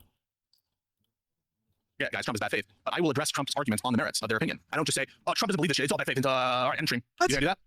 Do you think I do that? Yes or no? There's no way Yeah, but the problem is you're not saying that Trump's character is not in question because we understand Trump not to be an ally of the Democratic Party. That's not like the massively contentious thing. No way. You're saying that when you hear Donald Trump do his crazy cabinet meetings or sit down for an interview, you make an effort to treat his answers in good faith? I address the arguments on their merits as though they were made in good faith at times, yes. But why didn't you want to? Did you say that unitary executive why didn't you want to do that? Fascism? I mean, not necessarily, but it's probably going to be indistinguishable from it. Do you understand the concept of like unitary executive theory? Yeah, it means everything goes through the president. Like, it trickles down, kind of. Like, the president is the ruler of all of the fucking not branches, but like of all of his like people under him, right? So like, what's her name? Pam Bondi works for Trump. Yeah, kind of. Yeah, basically, yeah. The idea is that right now the executive branch has agencies, most of which are established by Congress, and then there are kind of safeguards. They're not supposed to operate necessarily by order of the president. The president doesn't boss around the DOJ and everything else. But like, I think unitary executive theory basically posits that the president in and of himself should be able to do every single job on his own, but simply due to the fact that he's a human being, he can't do that. So he's tasked with other members to carry out his will, and they should only ever be carrying out his will at all points in time. But when you have something set up like that, and you've got a man that desires that much control and power over the executive, you're probably almost always talking to some type of authoritarian-esque figure, Yeah, that feels like it literally nearly gets you to a dictator. Almost, and yeah. Like stopping that is Congress and the Supreme Court. Yeah, but the man who would want that much power is probably not listening to Congress or the Supreme Court that much, Yeah, especially if they have like the whole judiciary behind them. Sure, yeah. In our thing on Monday. That was opposite of that. And was willing to do it. I 100% was. If that was true, you would have let me flesh out the hypothetical. Don't you understand that? If that was actually true, and you were prepared to like allow me to arrive to some kind of answer in good faith, why would you not even want to grant the hypothetical? Why would you want to just drill down? No, just answer. Like, that's not a trying to meet good faith, right? So I listened to you when you asked, well, I would need to know Epstein's political opinions. And I'm like, why? I say, why would you need to know that? You didn't need it for JD Vance. That's me addressing what you're saying. And maybe there's an explanation there. Maybe you don't like that. I think it's obvious. Well, I think it's obvious that the reason would be that I think that Hassan is maybe more powerful. Political opinions. Yeah, this distinction. Yeah, but he's saying, why did you need to know for Hasan or whatever, I think, but not for JD Vance? But again, it was because when Hutch originally made the statement, the assumption is that, well, Epstein is probably some kind of like liberal-esque person, whereas for Hasan, he's not. So he would need more information between like Hasan and Epstein or whatever. And it's being brought up in a second point when initially Hutch just kind of like threw it out of like, I would vote for this guy over I would vote for a fucking child rapist over Trump. And then Pisco later on is like, well, let's test this child rapist theory out. And it's like, well, this wasn't like a super well thought out. Yeah. But it's also he probably knows Hasan's point of view. I have no defib. I'm so sorry, but I can. He doesn't know Epstein's, and that is the crux of the issue. Survivor on it's all right. All right, Mac. I'm getting a track back. I threw 5 wolf packs at that thing, and I got trapped on what the hell is that enemy called that jumps at you? A leaper. I got trapped. I couldn't. This guy's just Couldn't even move, bro. blog posting like crazy. Well, I'm sorry. Are you trying to get to the extract? Yes, sir. Okay, I got 3 bandages left, so crawl away.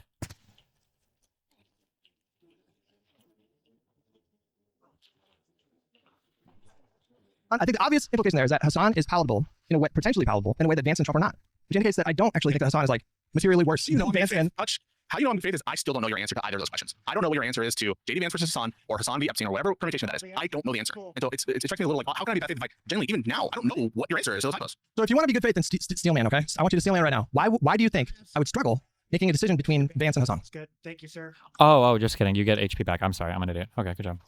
Oh, fuck me. Vance and Hasan, presumably because it's unclear which would be worse, Hasan or Vance. Why? For society. We just talked about it. Why?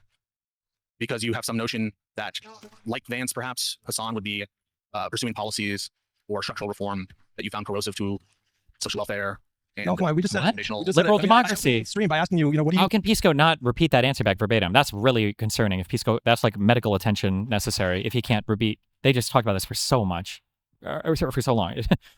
When you say liberal, what do you mean? Like, what is the through line between Hasan and Vance?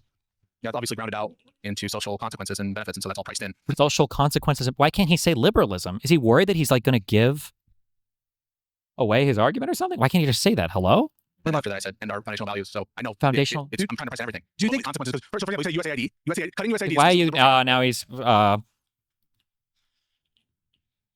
filibustering. Is this guy coming in or not? Oh, he's here. Okay.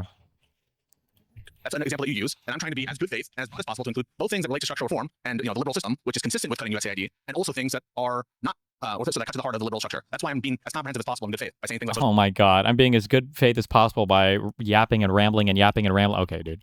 So consequences, which rounds out both. There's like, but there's like first order like fears and concerns, and then there's like second and third or whatever. I've said it 10 times in this conversation. That my Yes. first order like fear is the end of liberal democracy. Yes. And then below that we could get into like policy. Sure, like but individual that's policy. USAID, you don't have to address all of it. that liberal democracy might end. So is it or is it not reasonable for someone like me with that fear? Could you not, in good faith, grant me that that's a difficult, not obvious question to answer? As doing this on Vance? Yes. If you know what, you don't think it's reasonable? I don't think it's reasonable to struggle on that answer now. Why? Make him explain that. That's a good question. Well, make him explain that. That's good. What are we doing here? No. You should make him explain that. Don't act incredulous. Make him explain that, because that's a good bedrock to finally chip away at. I mean, I don't think it's reasonable to struggle on the Trump versus Newsom answer. Is Vance illiberal? Yes. Is Hasan illiberal? Yes. Then what are we doing here, Pisco? Why would you say that it's not reasonable, Pisco? What is happening? Because I have a different view on the level of threat to our liberal system as But that's not. well as other things. But the question is to Hutch, not to you. Why would he give his own personal opinion there? We can debate that. Between Vance and Hasan. That's fine. We can debate those particulars. But I'm not committed that it's a reasonable position that one be kind of like, why should I be committed to that reasonability? I don't agree that's reasonable. You want me to say something I don't agree with? I don't think it's reasonable. No. Wait, hang on a minute. I tricked him there. He almost got him. He's trying to trip him up there. Good faith and being charitable. You should be able to put yourself in my shoes and put yourself into my thinking without necessarily knowing all the things that you know or having all the same exact opinions that you have. But you should be able to imagine me thinking, fuck, that's kind of tough. Like Vance, fascism's pretty bad. Your views, not great, yeah. But like maybe giving your view it's tough, but I have a different view. And so my view on reasonability, I'm not just like incorporating your perspective into my view on reasonability. I can be a reasonable person with unreasonable opinions on some things. I think I'm generally unreasonable, but I'm sure there are some things on which I'm unreasonable. And I'm not incorporating your view into the reasonability of his. Of course you should.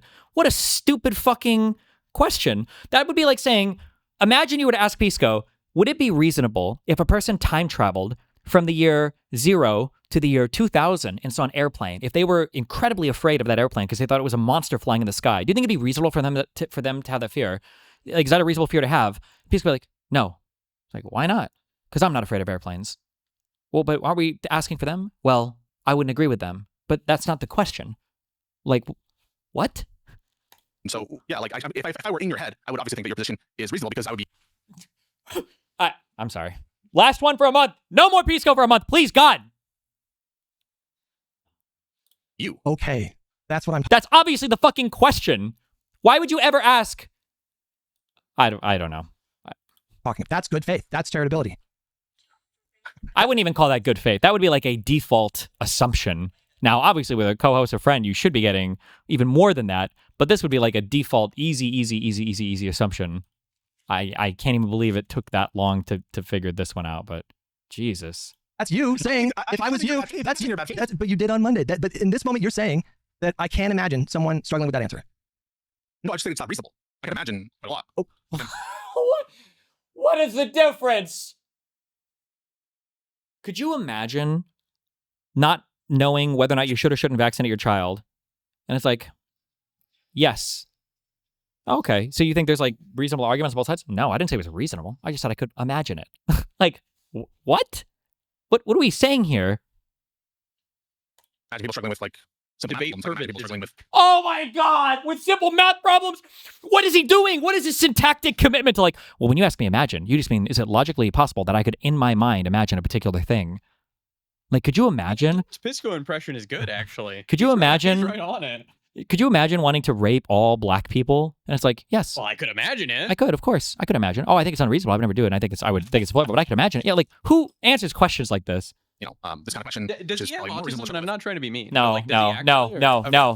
And the reason why is because when he starts getting debate mode-y, or when it comes back on him, all of a sudden he will understand a lot of the subtext really, really, really well. He'll be able to spin it like he did earlier with the whole what was the example that we just ran into? Oh, about like, oh, are you personally motivated by a thing? He brought that up as a way to basically hand wave his entire argument. And then when Hutch pushed back on it later, Peter was like, well, just because you're personally motivated isn't that doesn't mean that I can I can't hand wave your whole argument for that. But he only brought that up after he got pushed on it. So like, no, this is not an autism thing because it's selective. You can't selectively deploy your autism just to help you in debates. No, that's bullshit. Yeah. Does he try to say he has autism or no? I don't know if he does. I feel like other people around him make the excuse, but chat have said yeah, other people in chat, yeah, but people in chat think autism is just when you say something dumb. Even in my chat are fucking retarded. Then a math problem that's because they have less than what I would call reasonable. So why is it unreasonable? Like, do you think that Hasan would make any kind of efforts to end liberal democracy, boost our adversaries that he thinks are morally better than us? Like, why do you think it's unreasonable for me to be concerned about Hasan like damaging or ending liberal democracy? Well, I didn't say that. I didn't say it's unreasonable for you to be concerned about damaging. Hey, bro, these are just what a waste of time. Oh my god. Institutions and democracy. I said it's unreasonable to think that it's a tough question as between him and Vance. That's what I think is unreasonable. Not whether or not Hasan poses a threat. Like, I would obviously grant that. I mean, notwithstanding our it's funny people send me this message as though we get a tough question. Notwithstanding like the personal conflict or whatever. I would vote for Destiny over Hasan. I would pick Schumer over Hasan. I would pick maybe not. I wouldn't pick Fetterman over Hasan. But like this is all just way of me saying that. Like, but I might. I might pick Fetterman over Hasan. I might. In fact, I would pick Fetterman over Hasan. Unfortunately, yeah, it should be obvious to you. And I feel like you're saying a lot of irreconcilable things during this conversation because what's irreconcilable? Because you're telling me that it is reasonable for someone who is afraid of liberal democracy ending. Well, actually, no. You said it wasn't. It's hard to keep track, man. I gotta be honest with you because I feel like you're a little all over the place here, bro. Is it unreasonable? So if it's not unreasonable, then I would be concerned that Hasan would really damage or end liberal democracy. If that's not unreasonable for me to think, then it has to be reasonable that for me this would be a difficult choice between him and Vance. It has to be. No, because the magnitude of concern could be hugely different, and it is. Make sense? I think the reasonable position for you in this spot is to say, yeah, I can understand why that would be a difficult choice. Now maybe we can have a debate, and that could be like a fun exercise of like, here's why I think the magnitude would be worse over here. Here's why. Like this again. I hate these conversations because like Hutch is explaining stuff that Pisco already knows, and it's just like the most reasonable. Like any human being should instantly be able to know this ever, and Pisco already does know this. It's just stupid. What do you got for us, Hussein? Real fast. What do you got? What's up? I'm just want to like reinforce one of your points you've been talking about with these left-wing liberal debates.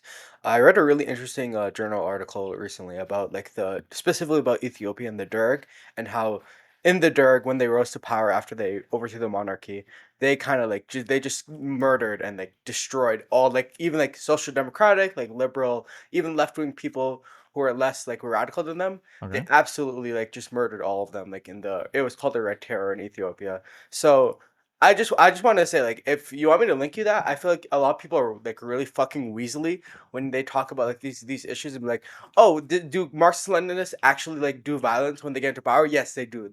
There's like historical process which this occurs in. Like this, it really happens. It happened in Russia. It happened in Ethiopia, which I'm more familiar with. So I just want to add that. And I think it's like the debate pedophiles who like say, oh, like it never happens. Can you point to like, oh, can you point to an example? Can you point to an example? Can you point to an example? I can give you those examples if you need me to DM you it. Sure. Yeah, I agree. Okay. That's all they wanted to add. Much love. Magnitude would be not as bad over here. That's fine. Like I would be down to have that conversation because I feel like there's like, enough of Hasan's rhetoric for me to say that I think that this guy was like Daenerys Targaryen basically. Okay, but like you can have a different view of that or whatever. That's fine. Like we could dive into the minutia of that debate without you saying that it's unfathomable that this would be a difficult choice for me. I didn't say unfathomable. I said unreasonable. Unreasonable for me. I can't fathom it. Well, no, my view. Bro. No, that's awesome. I love that. This is like I can fathom it. He's like male Kelly Jean. Unironically. That's awesome. I'm not saying it's unreasonable for you. I'm saying I think it's unreasonable. Pisco, For you, it's very reasonable. listen, you are my boy. You are my boy. What I is do love you, but sometimes I wonder if I'm your boy. What the fuck? Do you know? Do you know what I mean? Sometimes, no, but I don't know. I'm trying Sometimes, to be as honest as possible and answer everything. Let you drive the conversation. do you think it's reasonable that I sometimes question if I'm your boy? No. There you go. See, that's better. That's making an effort to meet me in the middle and maybe repairing. Oh, sorry. I say I'm your reasonable. I say you're my boy all the time. Yes. Why would I want to hurt you? I don't know. I don't know what drives. What's in your heart? You tell me. I don't know.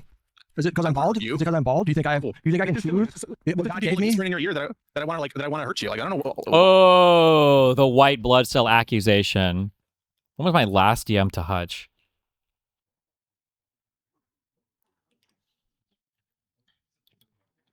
The last message that I sent to Hutch was on October 30th of 2024. I whispered everything into his ear then. I predicted the future, by the way. Why that would be the case? No, but you did a switch up. Like you did a switch up on Monday, and you got into a mode where it was like, I think you kind of seamlessly segued where you were talking about how what Hasan said was bad when he said he was third party, and then you were like, but I want to focus on you, Hutch. And then you got into a mode, and it was like I felt like I was not your boy in that moment. I felt like I was your in front of a guest too. Your man enemy. I was your woman. In that moment. That's what I felt like. So I have this long-standing view, and Josiah shares it with me. And so on any score like this, Josiah and I are going to be equally situated.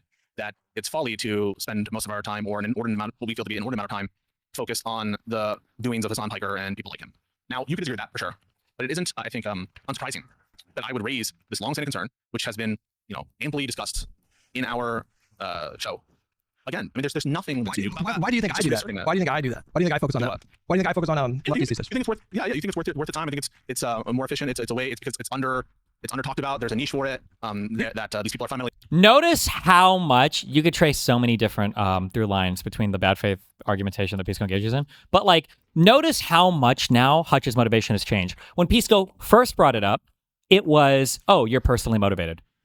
Then the second time it was, well, you might be personally motivated, but there could be other motivations as well that are more important. And now when Pisco is asked, why do you think I talk about Hasan, as much as I do? Why do you think I'm so fixated on this particular thing? Now all of the reasons come out. And this is why I said in the beginning, this is why I said, no, it's bullshit to pretend like he didn't understand or didn't know. He knows all of these things and he knew them right at the beginning. Now all of the rationalizations, or I shouldn't say rationalizations, all of the good reasons that Hutch might have for being concerned about this thing, all of them pour out of Pisco's mouth now. So he knew this the entire time. It just took this much conversation to get there. He discussed in our show. Again, I mean, there's nothing that's new about that. Why do you think I do that? Why do you think I do that? Why do you think I focus on that? Why do you think I focus on Leftist thesis? You think it's worth? Yeah. You think it's worth the time? I think it's more efficient. It's a way. It's because it's under talked about. There's a niche for it. That these people are fundamentally liberal. That they are enemies.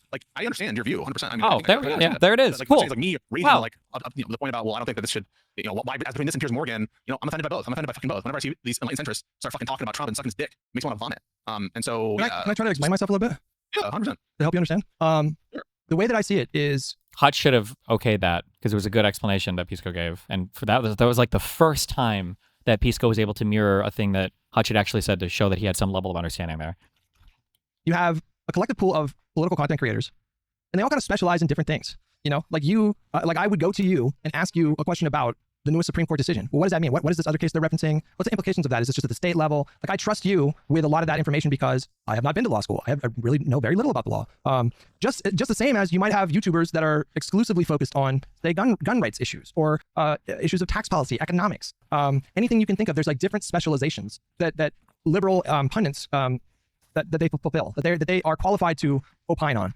I don't have a degree. I did not study economics. I did not study the law like you did. I don't know what kind of degree that Josiah has, but what I can tell you is that I've been on the internet for 17 years now, and I've been kind of politically engaged for about 10 years now. And as that time went on, I got more and more engaged, and eventually I just abandoned gaming altogether. And so I have had, ask my chat, thousands of conversations with different types of people, MAGA, centristy type people, far lefties. Okay, and so I'm like a lore master when it comes to these arguments and fallacies that I have picked up on over time. And I think that this movement that they've built is very corrosive. And so if you want to focus your time talking about MAGA and the law, we are actually working towards the same goal, I thought, which is netting more votes for Democrats, sounding the alarm about the danger that MAGA and Trump pose, the potential danger that JD Vance poses. That is what motivates me. It is not spite. It's not personal animus. It's not spite. I feel like they are a threat to the country, literally. And I mean the people with the highest levels of influence that are bad faith, that are malicious actors who will not hesitate to make something up and smear you. I'm watching that cult of personality, and to me, when I look at it, and you can say this is not reasonable, it looks like MAGA. It looks like MAGA inversed. There's a lot of connective tissue between this cult of personality. Oh my God. Bro, just again, Pisco's chat. Now, this is 10 minutes in the future, but Hutch says PV didn't pay him well. You got $2,000 for doing nothing, dude. Behind right now, but Hutch is really, really concerned for poor baby Israel. We get it. Hasan bad. Yep. What? You can't even get your story straight. I'm not taking Hutch's word for it or accepting his evidence. Hasan can't do hyperbole. That means he's a Chinese agent. Hutch frames everything in a lie. Hutch has got to stop dodging, answer the question. LOL, Pisco's getting tired of this. What happened to vote blue no matter who? Guess you're not part of the coalition. Oh my God. Jesus Christ. Hutch could barely handle Vadim. Hasan would own Hutch. Hutch would get blown the fuck out. Oh my God. Hutch, you don't believe socialists deserve to have their own party. That would terrify you. You don't want them to have a voice. You want them to do what the Dems say. If that would terrify us, then go make one. Now over here and Trump. God. Interesting. I think we are going to the same place.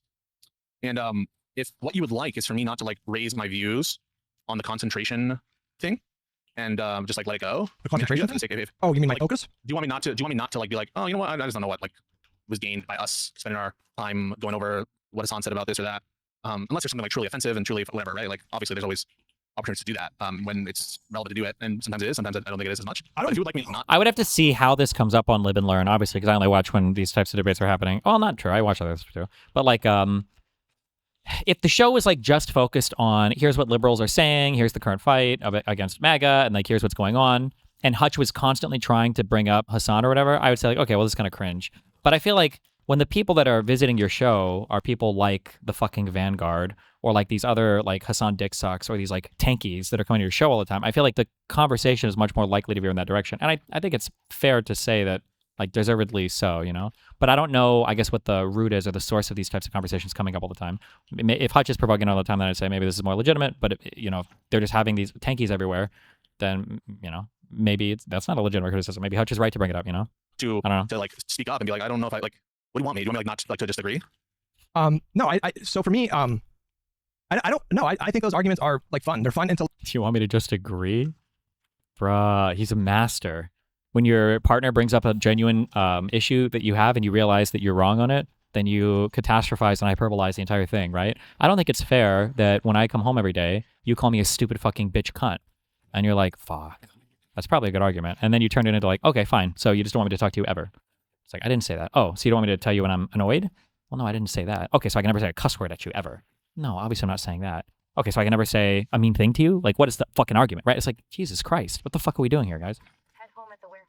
Intellectual exercises. It's exhausting. They force me to think about, like, they force me to reflect, like, why am I doing this? Because if I haven't thought about it, I haven't reflected, I'm not gonna have a good answer. And so, like, I appreciate these kinds of exercises because it forces me to be sharper and more intentional. Like, I should be able to articulate very clearly what motivates me. And I think at this point in my career, I am. I could go into so much more detail and cite you like so many thousands, like probably hundreds of examples of this kind of destructive things off the top of my head.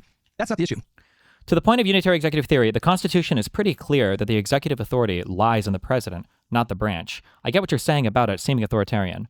You're completely and totally fucking wrong, and I don't know what single quote from the Constitution you got from whatever retarded fucking politician or pundit you listen to, but the Constitution clearly states that Congress is allowed to create offices and then vest particular responsibilities and powers into said offices, and there are a ton of norms that have governed the behavior of the executive branch and the relationship to those offices for centuries at this point. So to pretend that like, oh, well, actually, I read the Constitution and all those people were wrong and all the president was wrong and all the norms were wrong and all the prior rulings were wrong is fucking retarded, but thank you. The issue is that I don't feel like I'm your boy. Like, I just want you to grant me good faith.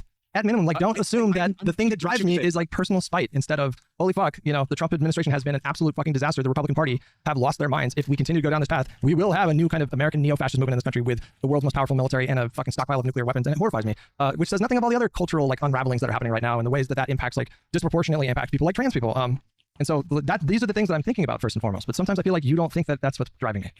Well, I think that I think you granted that there's a personal aspect about it, and maybe even one that's justified. I think that there's a reflexive, I don't know, intuition that people have that personal means bad or something. I would agree that like personal in the context of political conversation, when there's like principles that say that go beyond oneself, that's like probably improper. But I don't think that it's wrong to say that there's a personal aspect to you. Like he the whole what was the progressive victory stuff, lying about the nature of the Epstein hypothetical, which I do think is a lie and mischaracterizing your position. I'm happy to say that. I think it's mischaracterizing your position to say that you're like you actively like Jeffrey Epstein, that you actively like sexual assaults. He did the PV thing. He did the PV thing like 2 weeks ago, bro. Like he didn't come out and say, like hinted, you had to infer what he meant. He said, like PV was paying me to, and not very well, to do Israeli propaganda. But he can't.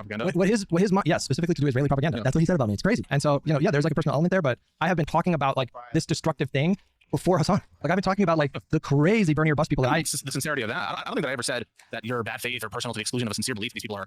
And if I said that, then I'm sorry. I don't think I did. You did say that on Monday. You did say that, and I didn't feel like I was personal. I said it feels personal. This shit feels fucking personal. The implication being, the implication being that I was primarily Wait. If I said that, then I'm sorry. The sincerity of that. This destructive thing.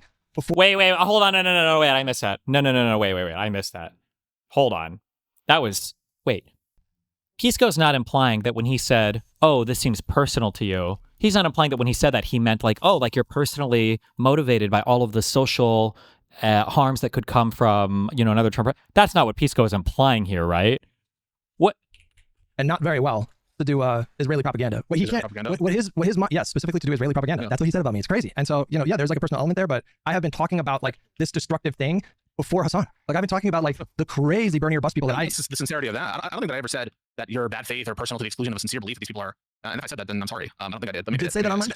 You did say that, and I didn't feel like I was your point. I said it feels personal. This shit feels fucking personal. The implication being, the implication being that I was primarily motivated by that like personal spite, and instead I wanted this conversation to be an opportunity for me to lay like again that you shouldn't have to explain this. Like if you find yourself explaining stuff like this to somebody, like they're probably just worth moving on from. It's not worth keeping this person around as a friend. I think it is totally reasonable for a like principled liberal to hesitate at the prospect of giving someone who is vehemently, militantly, violently illiberal the presidency. I hear you. Okay, let me try to explain why I behave the way I did.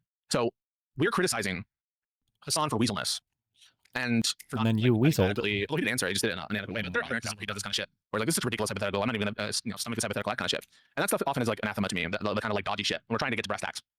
And so I'm like a dog with a bone sometimes, where I see a flaw and I'm like, all right, put yourself in my shoes for that. See the other day, like, you're happy to say Epstein over Vance or whatever. And there's some hesitation here, either because you think that Hasan is better than Vance and you don't want to say it, or because you think Epstein is better than Hasan and you don't want to say it. And so in that context, I'm like, come on, like, this is so, like, if we're going to be here talking shit about not answering questions adequately, it feels like this is an area where it should be easy. Maybe that was wrong because you like rethought your methodology in between, or that this caused you to think differently about how you would approach the Epstein question again. But I'm going to be honest with you, I still don't know the answer to those hypos. The two hypos, which are Epstein or Hasan over Vance. I still, as I sit here, we are now hours into our conversation. I don't know the answer to those. That's your fault. And I think that like you should, even if you don't know the answer, you should directionally know like where Hutch is, right?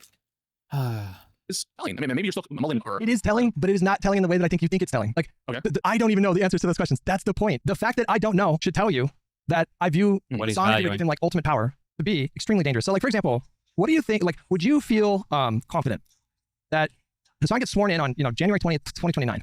Would you feel confident that he would not call Xi Jinping and summon him to the White House and share really valuable, sensitive nation secrets with Xi Jinping? Am I confident that he wouldn't do that? Yeah. I'm not confident that he wouldn't do that. I don't have a view on how likely that is. I'm not sure. Oh, hold on. I feel like we're about to play another little tricky trick. I feel like, well, I don't know. We'll see. It sounds like Hutch is about to interpret that as saying Pisco is saying he's not confident of that, but actually Pisco's saying I just don't have any view at all of that. I'm actually neutral on it because I don't know. Not I have a negative view of it, but we'll see what I don't know. Alone, I think, should move you. But that is pretty crazy, right? That like if Pisco's saying he's not sure if Hasan would on day one sell us out to foreign enemies, but you're saying it should be obvious whether we would choose Hasan or Vance or Hasan or Epstein or whatever. That's kind of crazy that you think that that's such an obvious answer at that point. But confident that he wouldn't do that. I don't have a view on how likely that is. I'm not sure. That alone, I think, should move you to my side of things where it's like, well, I don't know if it's an easy call. Because I think if he did that, the consequences of that would be catastrophic for the world, would be catastrophic. Yeah. Potentially existential. Yeah. I don't think that's unreasonable. So like, if you agree with me, you don't know that he wouldn't do that, then you should understand my hesitancy. What are the secrets we're talking about? Like unilaterally nuclear. Oh my God. What are the secrets we're talking about? Like, wow, what's in Area 51? How is this relevant at all? Oh my God. Oh my God. Oh my God. Oh my God. Oh my God. Oh my God. Oh my God. Oh my God. And what are we saying? Like, I will donate my entire life savings and everything I own and everything I have. This is a verbally binding contract to Pisco. If Pisco follows this up, and it's already happened now, so I can't. It's too late. He either had to have done it. If Pisco says, well, actually, I wouldn't be worried about Hasan doing that at all because I don't think Hasan can even speak Chinese. Agree with me that you don't know that he wouldn't do that, then you should understand my hesitancy. what are the secrets we're talking about? Like unilaterally nuclear secrets and give over information of our spies in different places. Yep. Basically, that he's a Chinese agent working as Xi Jinping. Do you dispute the fact that I don't know how many Hasan clips you've seen? I think I've probably seen a lot more Hasan stuff than you have. But one tactic that Pisco has, this is a tactic of a good interviewer or an evil debater, is how Hutch is uncomfortable waiting for the answer for a question sometimes. I have this issue too. And Pisco is not answering the question. Notice how Pisco like answered his question with a question and kind of threw up some irrelevant bullshit. And now Hutch is rambling again instead of holding him to actually answer that. Pisco does this quite a bit. It's how he's able to get out of answering questions so much sometimes. You aware that, or do you agree with the premise that he thinks that China is morally better and morally better suited to be a superpower than America? Have you seen enough clips to know that about him? No. I know that he was super simby to China on his, and is like an apologist for the DCP, but I don't know enough to know that he comparatively views China as superior to America. But I do. You know, like I know, for example, that he thinks that China was the more moral actor in the Korean War. You know, like it was like proxy, right? He thinks that the China and North Korea were like the morally better kind of group in that conflict. I mean, there's like so many other examples. But like he talks about, there was an incident where there was I think a dam, like some kind of central position that was surrounded by high ground, and it was like 200,000 UN soldiers, I think, that were killed by the forces in the north. And he talks about that very like, yeah, that was based. Like he thinks that China is the more like morally better country, and he also thinks that the two most evil institutions in the world are the Republican National Committee and the Democratic National Committee. He told me that directly when we had a conversation. But when I say I don't know anything about that, the most evil country. Oh, I didn't see that. That's the first time I'm hearing of it. On the face of the planet. I mean it literally. Like that is his stated beliefs. You know, did you see, for example, I basically think that he'll be less likely to institute authoritarianism because I think that the sort of military, the courts, the sort of states are much less tolerant given Trump-like constraints.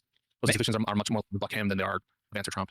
You might be right, maybe. And if you could, listen, I think Hasan has to earn my... But like, you can argue that on the other side. I don't know if Hutch will or not.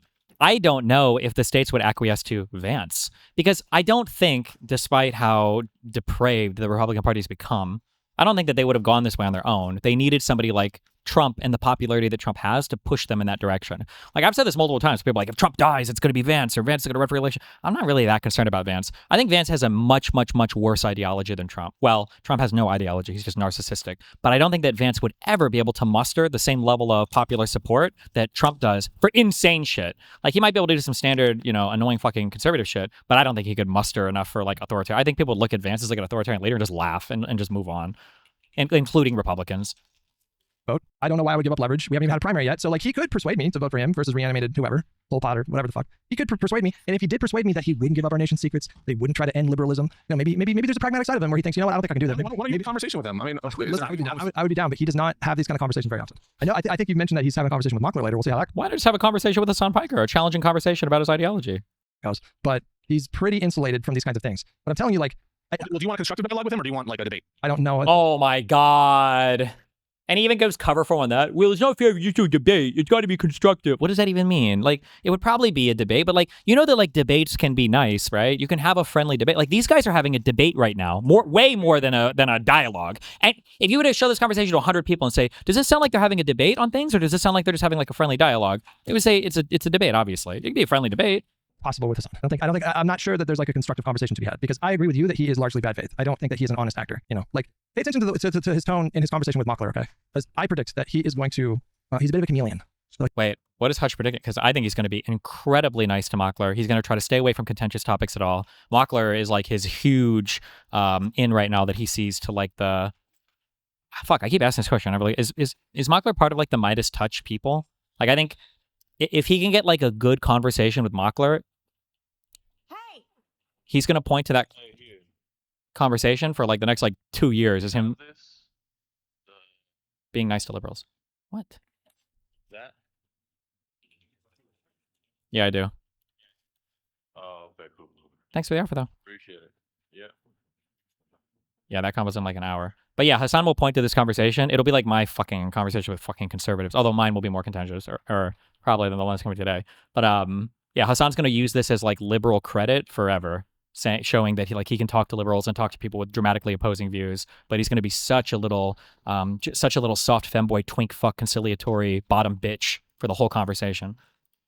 He'll hide his power level. So if he's having a conversation with like a center left person, he'll describe himself as like a progressive. Yep. I just want healthcare. Policies, I just want single payer healthcare. And then he goes on a podcast. Are you familiar with the the deprogram. Yeah. Yeah. Like yeah. So they're like two kind of like radical Marxist people, right? Which I'm not even using that as a pejorative. Like they are just like radical Marxist types, right?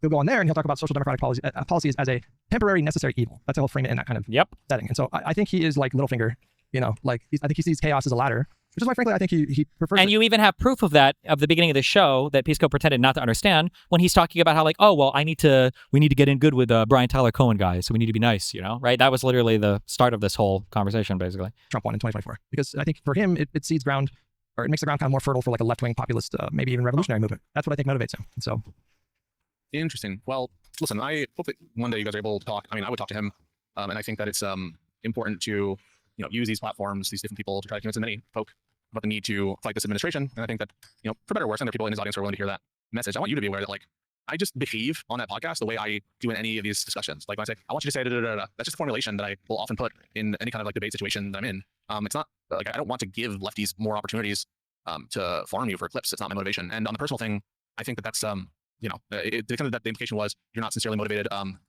by the threat that they pose. I withdraw that, and I'm sorry. My whole point of it was to more argue that like I think it's not the most efficient. And I would prefer if we spend more time on MAGA. But I'm not trying to like fuck with you or anything. I'm just like I like to argue, and when I see someone kind of like weaseling on some shit, and remember, Soy Pill started that. Soy Pill was the one who asked you, hey, Epstein or Vance, and I just noticed your hands. I'm like, what the fuck is bullshit? You have to answer. And so, oh my god, he's so good at also like rallying support. He really is. He's like a male Kelly Jean. I think that's a good descriptor. Because like notice before he's like, me and Josiah are aligned on this. And also Soy Pill, he's the one that started this fight. It's like the problem wasn't Soy Pill asking the question. It was you drilling on it like crazy.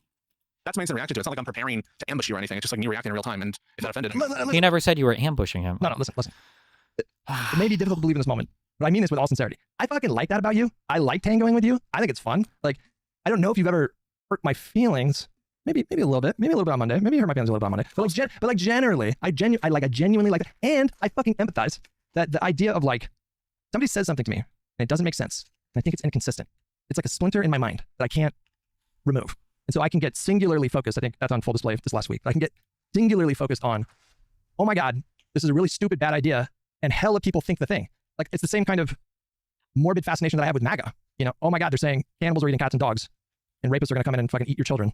This is crazy. And so I have a similar kind of draw to that. But your experience of, I just get into a mode and I just kind of, I like to argue about these things. Like, I'm the same way. Just notice, I don't. Older and I like, I know that he's a deranged lefty, whatever. But I think that he's, I'm friendly with people who I find are insane on politics a lot. And I can even have like a good time joking around with them sometimes, whatever. And I think he's been unfairly harsh to you. But just like know that behind all of these lefties or whatever, they're people too. And I'm sure it doesn't feel great when I do that kind of like questioning to all that. I don't like this political disagreement thing. There's a difference between political disagreement versus being interpersonal, I shouldn't say interpersonally, being like rhetorically a piece of shit, I guess.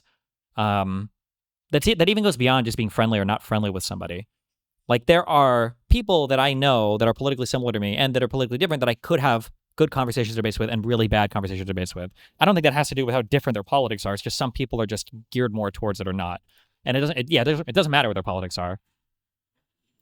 And I know this sounds super slow as fuck for me to say to an audience of like probably mostly liberal people, but it is also the case that when I do that to conservatives, there's a person behind there, they feel bad about it, and lefties as well. And I know that there's like a difference between a fellow lib and a lefty and a conservative and all that stuff in terms of the friend-enemy distinction. But sometimes it's like, I'll acknowledge it's just like, I will want to say what I feel is on my mind. And oh my God.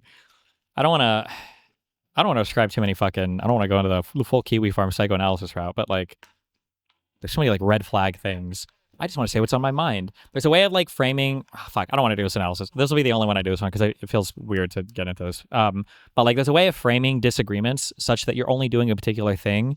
And that thing has been like stated so broadly and generally that for you to oppose it would be basically abusive, or it would be unreasonable. And people that can consistently do that are very mindfucky to deal with, right? It goes back to that example I gave earlier where like somebody calls you a stupid bitch cunt coming in and you're like, can you not do that? And they're like, oh, well, I'm sorry, but like, sometimes I just really want to express my feelings. And it's like, fuck me. Like, okay.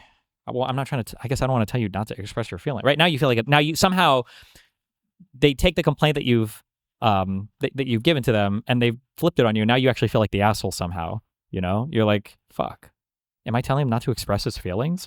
Maybe that is unreasonable for me to make that ask, Ugh. Sometimes cause people to be uncomfortable in terms of the nature of a conversation, which is more combative than they expected. I can try to tone it down a bit. Like all of this, like, and then these like bullshit. Oh, fuck me, dude. I'm sorry. All these bullshit concessions, like, oh, like there could be a conversation that makes them feel more uncomfortable and blah blah blah.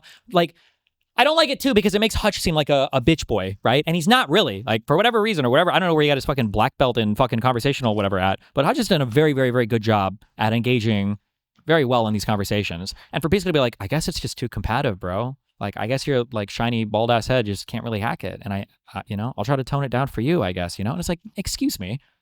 No, the issue isn't how combative you're being. It's that you're basically ascribing malice to his arguments. You could be not combative much at all and still do that.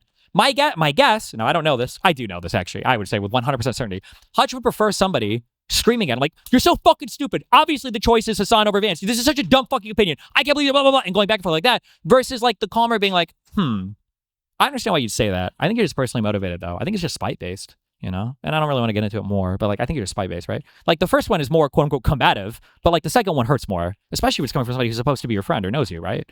Ugh. But yeah, that's just my nature, man. And I think it's good content for some people who, maybe the Monday went too far. But yeah, what was the thing about Monday? Okay. Like at the start there, it got off on the wrong foot because I heard Jose, who seems like a chill dude, say something I found like more offensive in the dead ending Gaza voters, which was like, even if it would hurt Democrats, we should have stayed with Biden. And I'm just like, that is worse than being a dead ender on Gaza and on genocide. Like that is such a stupid line to draw. And so when that happens, you're like, oh my God, why do you start so combative? Not you necessarily, but people like, you have to understand, I'm hearing that. I'm like, what the fuck? Even if Democrats would lose down the line, like you would stick with Biden just because that's what strong is. Like, that's so stupid. And so I felt that you were like, was that his whole argument? I don't think I heard that part of it. So I don't know. I made this wrong, not letting me put that out in front of the audience so they can understand how evil that is. No, as soon as he said that, I knew you were going to jump in and like really push back. And I had a similar reaction, I guess, with Jose. Jose is like very, very normal.